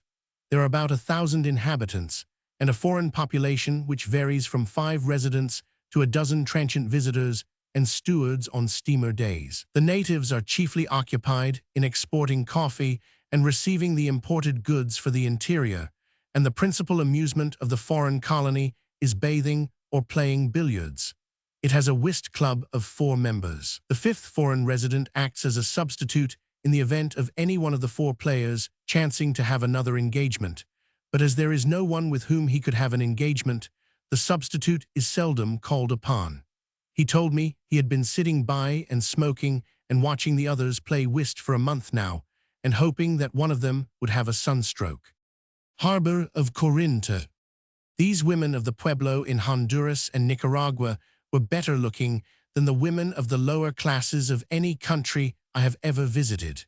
They were individually more beautiful, and the proportion of beautiful women was greater. A woman there is accustomed from her childhood to carry heavy burdens on her head, and this gives to all of them an erect carriage and a fearless uplifting of the head when they walk or stand. They have never known a tight dress or a tight shoe, and they move as easily and as gracefully as an antelope. Their hair is very rich and heavy, and they oil it and comb it and braid it from morning to night, wearing it parted in the middle and drawn tightly back over the ears and piled upon the head in heavy braids. Their complexion is a light brown, and their eyes have the sad look which one sees in the eyes of a deer or a dog, and which is not so much the sign of any sorrow as of the lack of intelligence. The women of the upper classes are like most Spanish-American women, badly and over-dressed in a gown fashioned after some forgotten Parisian mode, with powder over their faces, and with their hair frizzled and curled in ridiculous profusion. They are a very sorry contrast to a woman of the people, such as you see standing in the doorways of the mud huts, or advancing towards you along the trail with an earthen jar on her shoulder, straight of limb, and with a firm, fine lower jaw, a low, broad forehead, and shy, sad eyes. The President's house at Managua. Zelaya said, among other things, that if there were no other argument in favor of the Nicaragua Canal than that it would enable the United States to move her ships of war quickly from ocean to ocean, instead of being forced, as she is now, to make them take the long journey around Cape Horn, it would be of inestimable benefit. He also said that the only real objection that had been made in the United States to the canal came from those interested in the transcontinental railroads, who saw in its completion the destruction of their freight traffic. He seemed to be a very able man, and more a man of the world than Bonilla, the president of Honduras, and much older in many ways. He was apparently somewhat of a philosopher, and believed, or said he did, in the survival of the fittest as applied to the occupation of his country. He welcomed the Gringos, he said, and if they were better able to rule Nicaragua than her own people, he would accept that fact as inevitable and make way before them. President Zelaya of Nicaragua.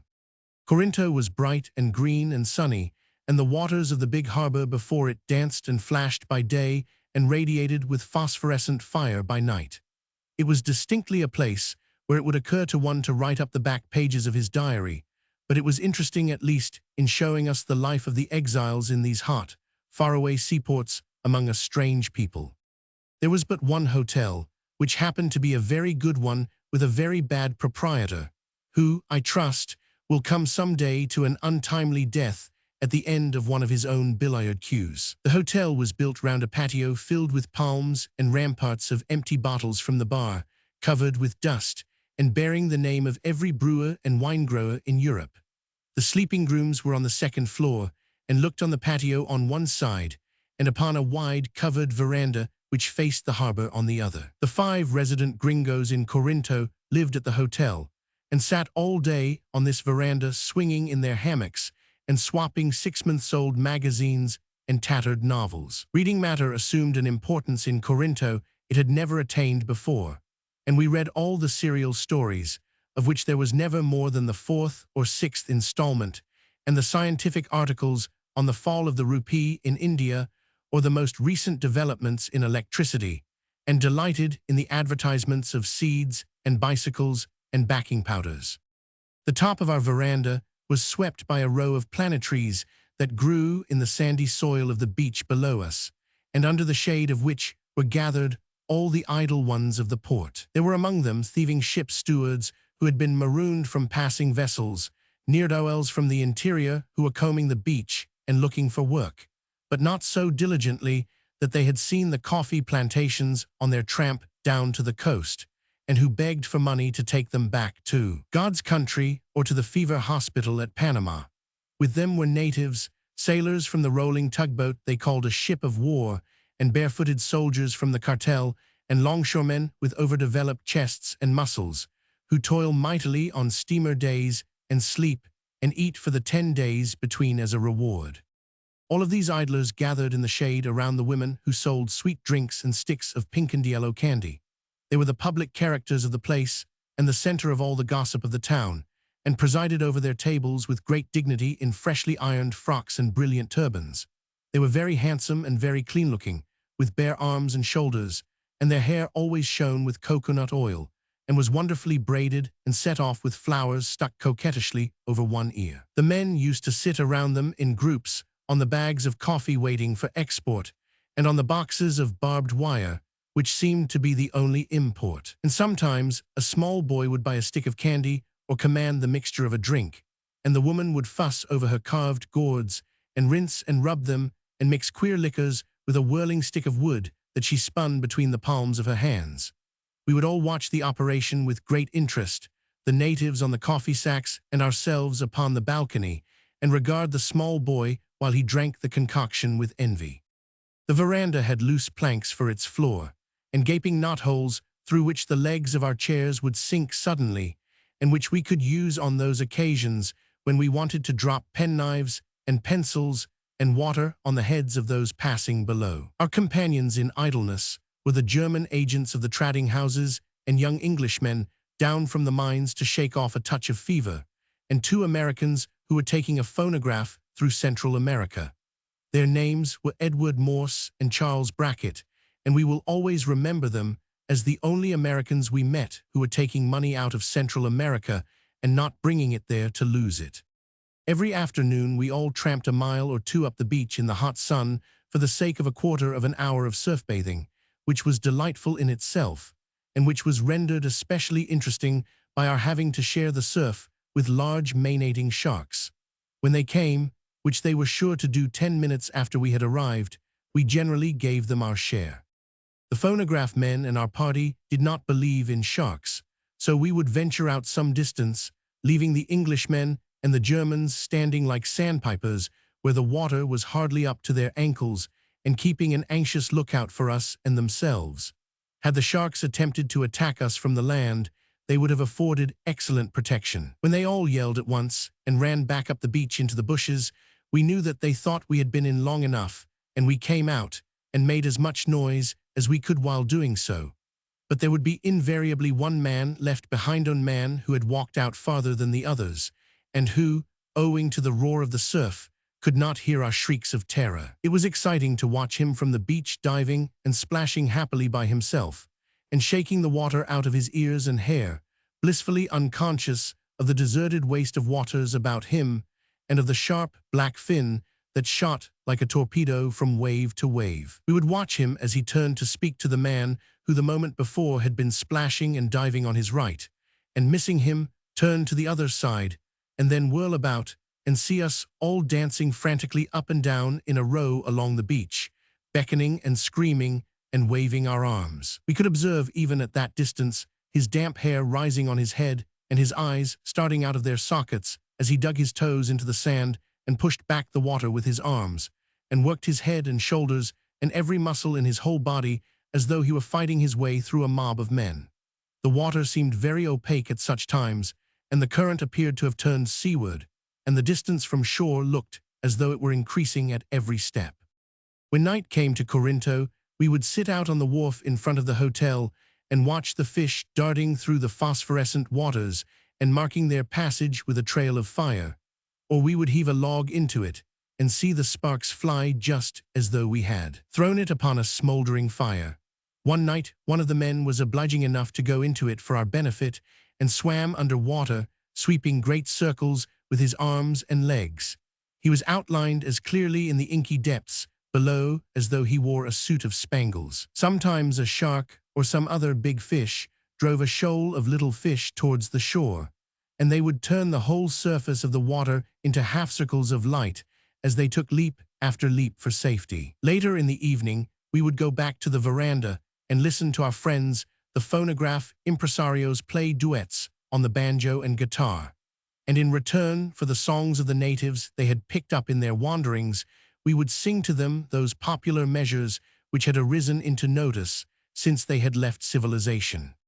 This was our life at Corinto for 10 idle days, until at last the steamer arrived, and the passengers came on shore to stretch their legs and buy souvenirs, and the ship's steward bustled about in search of fresh vegetables, and the lighters plied heavily between the shore and the ship's side, piled high with odorous sacks of coffee. And then Morse and Brackett started with their phonograph through Costa Rica, and we continued on to Panama, leaving the 5 foreign residents of Corinto to the uninterrupted enjoyment of their whist, and richer and happier through our coming in an inaccurate knowledge of the first verse and tune of Tommy Atkins, which they shouted at us defiantly as they pulled back from the steamer's side to their quiet haven of exile.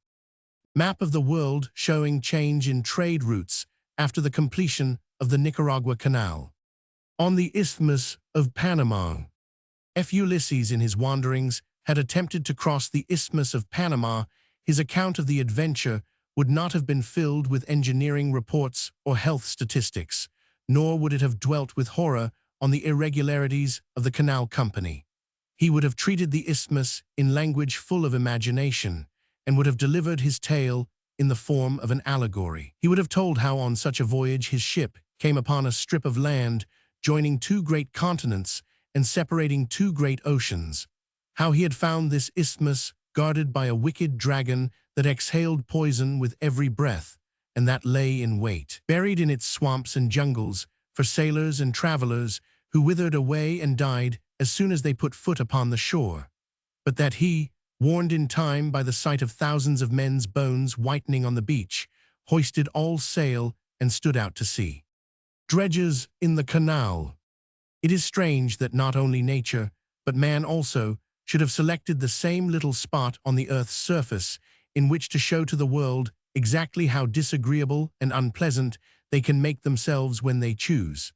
It seems almost as though the isthmus were unholy ground, and that there was a curse upon it. Someone should invent a legend to explain this, and tell how one of the priests who came over with Columbus put the ban of the church upon the land for some affront by its people to the voyagers, and so placed it under a curse forever. For those whom the fever did not kill, the canal company robbed, and the ruin that came to the peasants of France was as irredeemable as the ravages of the fever, and the scandal that spattered almost every public man in Paris exposed rottenness and corruption as far advanced as that in the green-coated pools along the Rio Grande. The Bay of Panama. The town of Panama, as you approach it from the bay, reminds you of an Italian seaport, owing to the balconies which overhang the water and the colored house fronts and projecting red roofs. As seen from the inside, the town is like any other Spanish-American city of the second class. There are fiacres that rattle and roll through the clean but narrow streets behind undersized ponies that always move at a gallop. There are cool, dark shops open to the streets, and hundreds of Negroes and Chinese coolies, and a handsome plaza, and some very large municipal buildings of 5 stories, which appeared to us, after our experience with a dead level of one-story huts, to tower as high as the auditorium. Panama as a town, and considered by itself, and not in connection with the canal, reminded me of a western countrysat after the boom had left it. There appeared to be nothing going forward and nothing to do. The men sat at the cafes during the day and talked of the past, and went to a club at night. We saw nothing of the women, but they seemed to have a greater degree of freedom than their sisters in other parts of Spanish America, owing, no doubt, to the cosmopolitan nature of the inhabitants of Panama. Panama Canal on the Pacific side.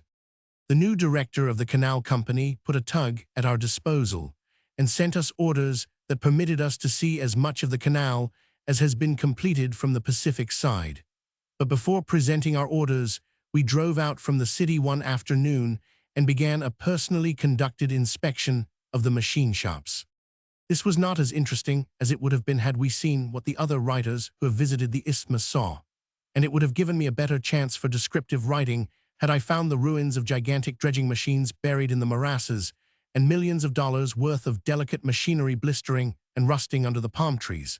But as a rule, it is better to describe things just as you saw them, and not as it is the fashion to see them, even though your way be not so picturesque. As a matter of fact, the care the company was taking of its machinery and its fleet of dredging scows and locomotives struck me as being much more pathetic than the sight of the same instruments would have been had we found them abandoned to the elements and the mud. For it was like a general pipe-claying his crossbelt and polishing his buttons after his army had been routed and killed, and he had lost everything, including honor. Huts of workmen employed on the canal. There was a little village of whitewashed huts on the southern bank of the Rio Grande, where the men lived who take care of the fleet and the machine shop, and it was as carefully kept and as clean as a graveyard.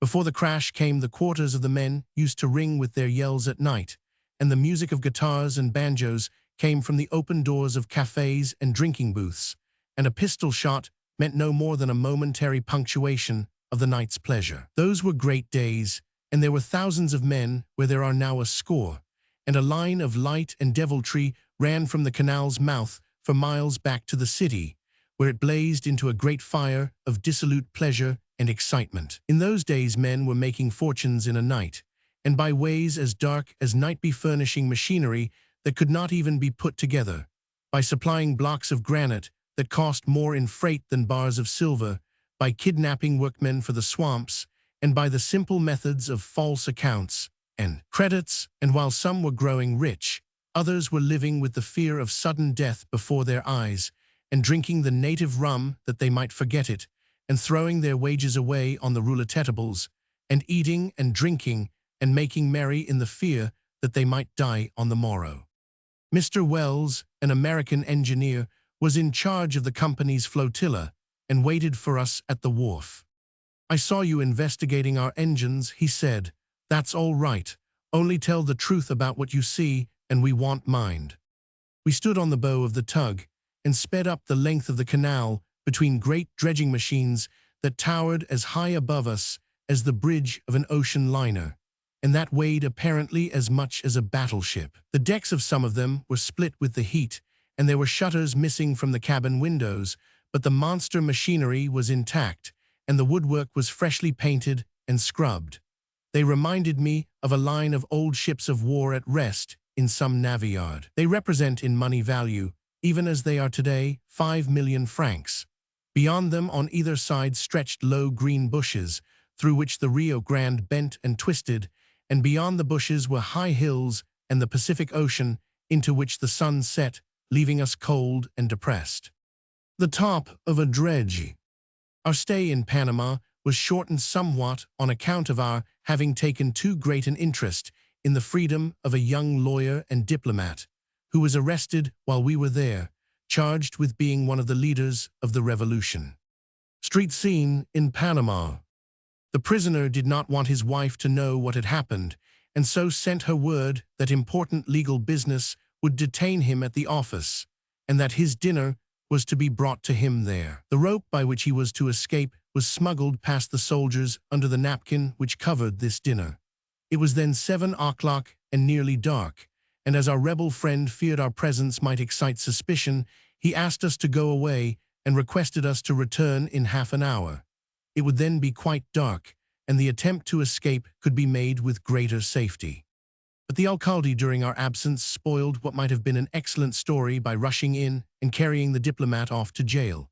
When we returned, we found the office locked and guarded, and as we walked away, in doubt as to whether he had escaped or had been arrested, we found that the soldiers were following us.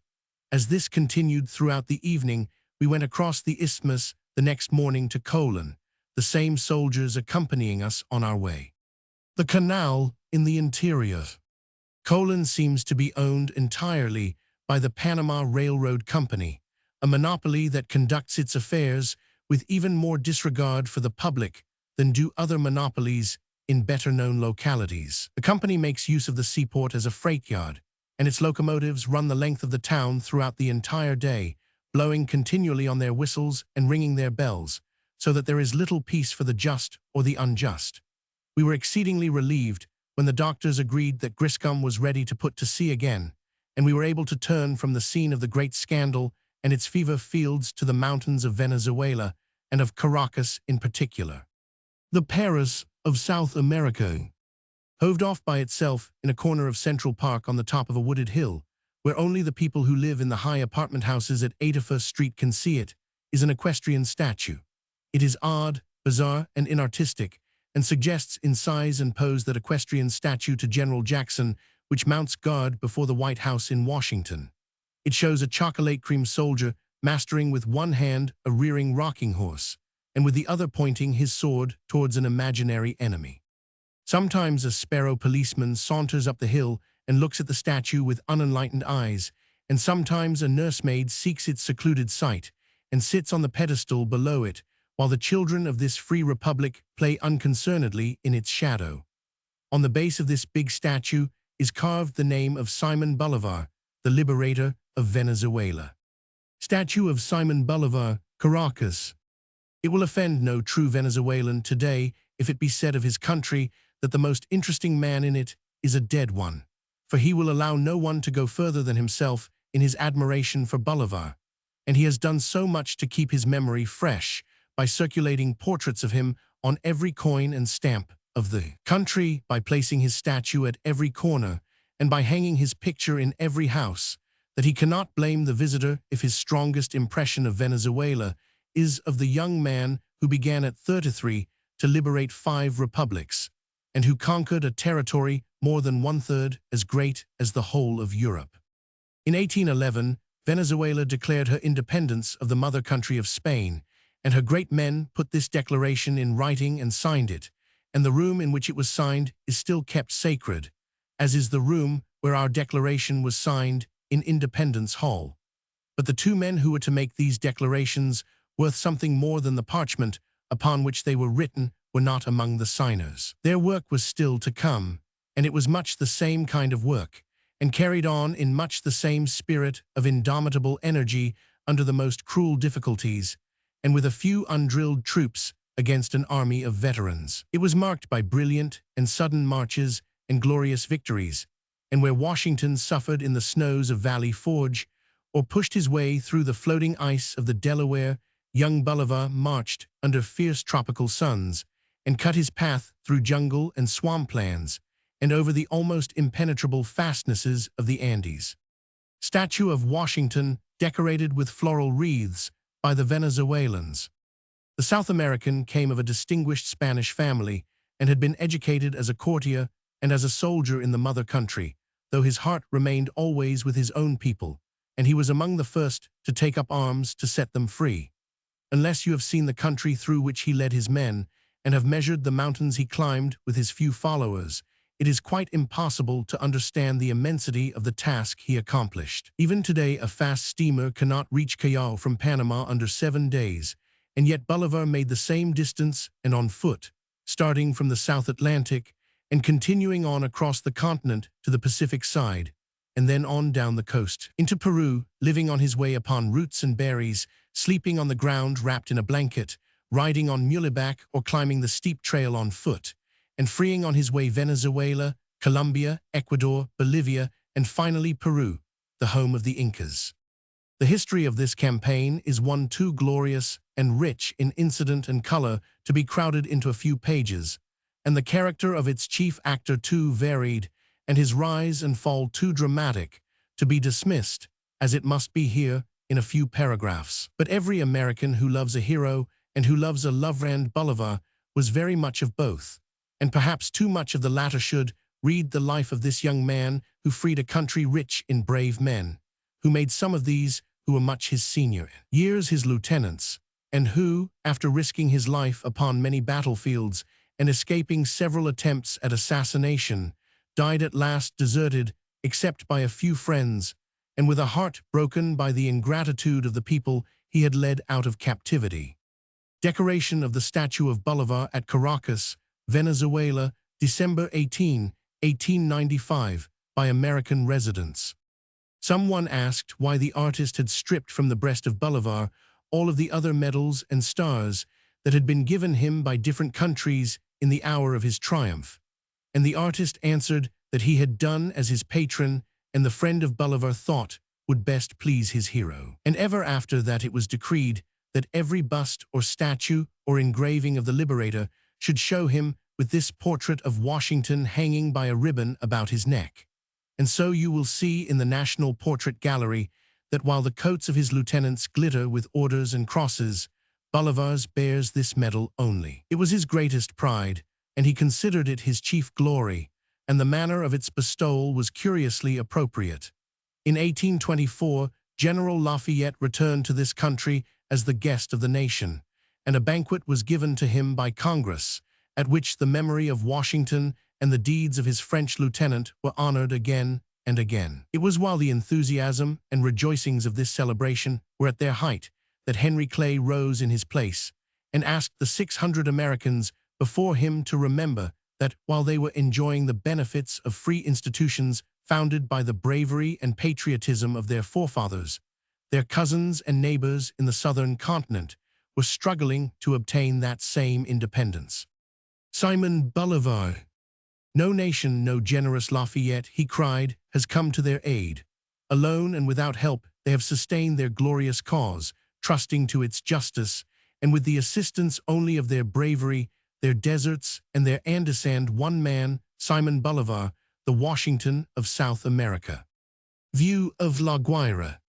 Bolivar's country is the Republic of South America that stands nearest to New York, and when people come to know more concerning it, I am sure they will take to visiting it and its capital, the Paris of South America, in the winter months, as they now go to southern Europe or to the Mediterranean.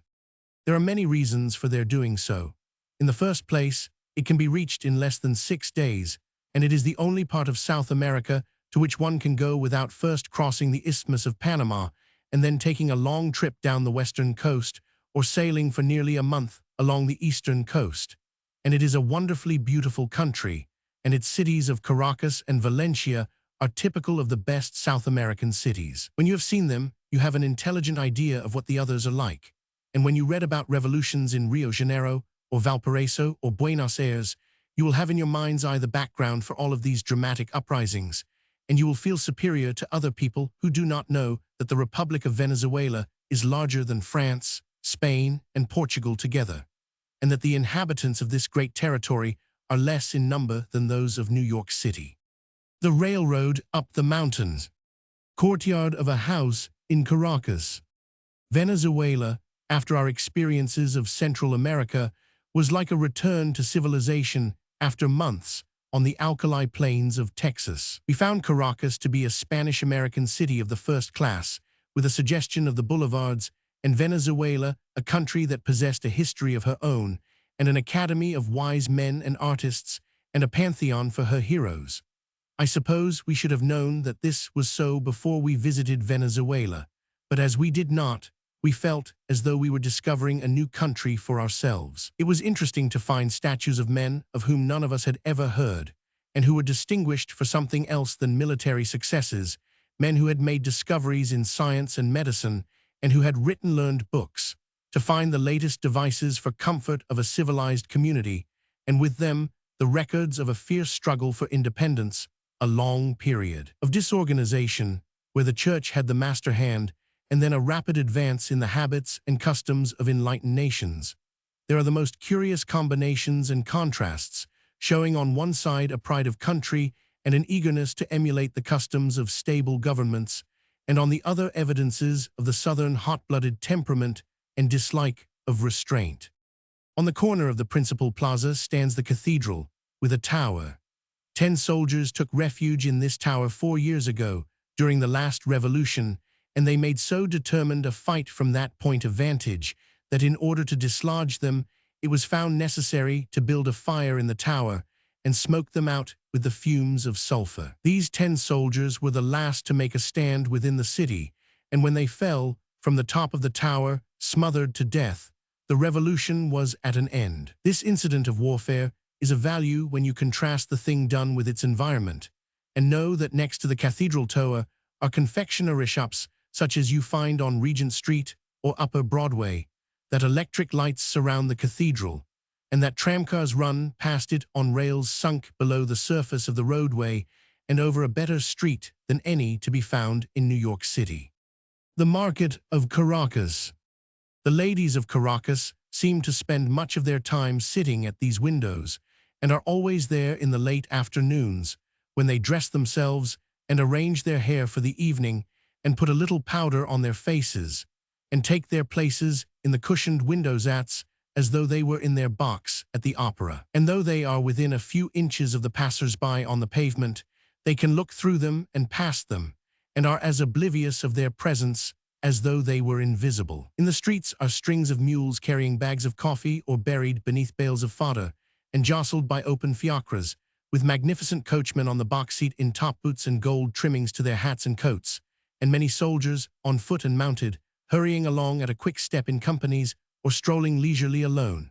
They wear blue uniforms with scarlet trousers and facings, and the president's bodyguard are in white duck and high black boots, and are mounted on magnificent horses. View of Caracas. There are 3 great buildings in Caracas: Federal Palace, the Opera House, and the Pantheon, which was formerly a church, and which has been changed into a receiving vault and a memorial for the great men of the country. Here, after 3 journeys, the bones of Bolivar now rest. The most interesting of these buildings is the Federal Palace. It is formed around a great square filled with flowers and fountains and lit with swinging electric lights. It is the handsomest building in Caracas, and within its 4 sides are the chambers of the upper and lower branches of the legislature, the offices of the different departments of state, and the reception hall of the president, in which is the National Portrait Gallery. The palace is light and unsubstantial-looking, like a canvas palace in a theater, and suggests the casino at a French watering place. It is painted in imitation of stone, and the statues are either of plaster of Paris or of wood painted white to represent marble. But the theatrical effect is in keeping with the colored walls and open fronts of the other buildings of the city, and is not out of place in this city of such dramatic incidents. President Crespo of Venezuela. Legislative Building, Caracas. The President's bodyguard of cowboys. Baptizing Indians at a Venezuelan station at the Cuyuni River. Crespo is more at home when fighting in the field than in the council chamber of the Yellow House, which is the White House of the Republic, but that may be because he prefers fighting to governing, and a man generally does best what he likes best to do. He is as simple in his habits today as when he was on the march with his 7 revolutionists, and goes to bed at 8 in the evening, and is deep in public business by 4 the next morning. Many an unhappy minister has been called to an audience at sunrise. The president neither smokes nor drinks. He is grave and dignified, with that dignity which enormous size gives, and his greatest pleasure is to take a holiday and visit his ranch, where he watches the roundup of his cattle and gallops over his thousands of acres. He is the idol of the cowboys, and has a bodyguard composed of some of the men of this class. I suppose they are very much like our own cowboys, but the citizens of the capital look upon them as the Parisians regarded Napoleon's Mamelukes, and tell you in perfect sincerity that when they charge at night, their eyes flash fire in a truly terrifying manner. A typical hunting party in Venezuela. The boys of the university are taken very seriously by the people of Caracas, as are all boys in that country, where a child is listened to, if he be a male child, with as much grave politeness as though it were a veteran who was speaking. The effect is not good, and the boys, especially of the university, grow to believe that they are very important factors in the affairs of the state, when, as a matter of fact, they are only the catspaws of clever politicians, who use them whenever they want a demonstration and do not wish to appear in it themselves. So these boys are sent forth shouting into the streets, and half the people cheer them on, and the children themselves think they are patriots or liberators, or something equally important. I obtained a rather low opinion of them, because they stoned an unfortunate American photographer who was taking pictures in the quadrangles, and because I was so far interested in them as to get a friend of mine to translate for me the sentences and verses they had written over the walls of their college. The verses were of a political character, but so indecent that the interpreter was much embarrassed. The single sentences were attacks, anonymous, of course, on fellow students. As the students of the University of Venezuela step directly from college life into public life, their training is of some interest and importance, and I am sure that the Venezuelan fathers would do much better by their sons if they would cease to speak of the university in ostracan tones as the hotbed of liberty, but would rather take away the boys' revolvers and teach them football, and thrash them soundly whenever they caught them soiling the walls of their alma mater with nasty verses. A clearing in the country. I do not know of a place that will so well repay a visit as Caracas, or a country that is so well worth exploring as Venezuela. To a sportsman, it is a paradise. You can shoot deer within 6 miles of the Opera House, and in 6 hours beyond Macuto you can kill panther and as many wild boars as you wish. No country in South America is richer in such natural products as cocoa, coffee, and sugar cane, and in the interior there is a vast undiscovered and untouched territory waiting for the mining engineer, the professional hunter, and the breeder of cattle. The government of Venezuela at the time of our visit to Caracas was greatly troubled on account of her boundary dispute with Great Britain, and her own somewhat hasty action in sending 3 foreign ministers out of the country for daring to criticize her tardiness in paying foreign debts, and her neglect in not holding to the terms of concessions. These difficulties, the latter of which were entirely of her own making, were interesting to us as Americans, because the talk on all sides showed that in the event of a serious trouble with any foreign power, Venezuela looked confidently to the United States for aid.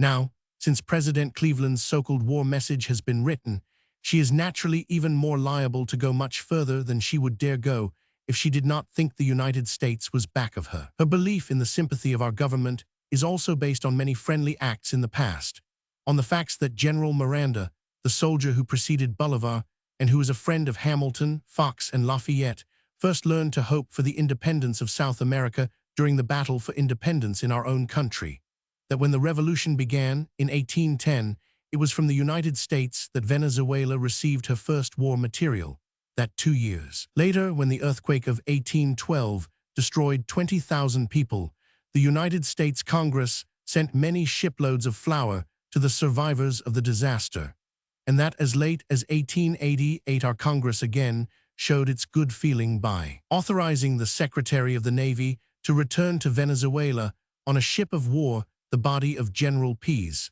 who died in exile in New York City, and by appointing a committee of congressmen and senators to represent the government at his public funeral.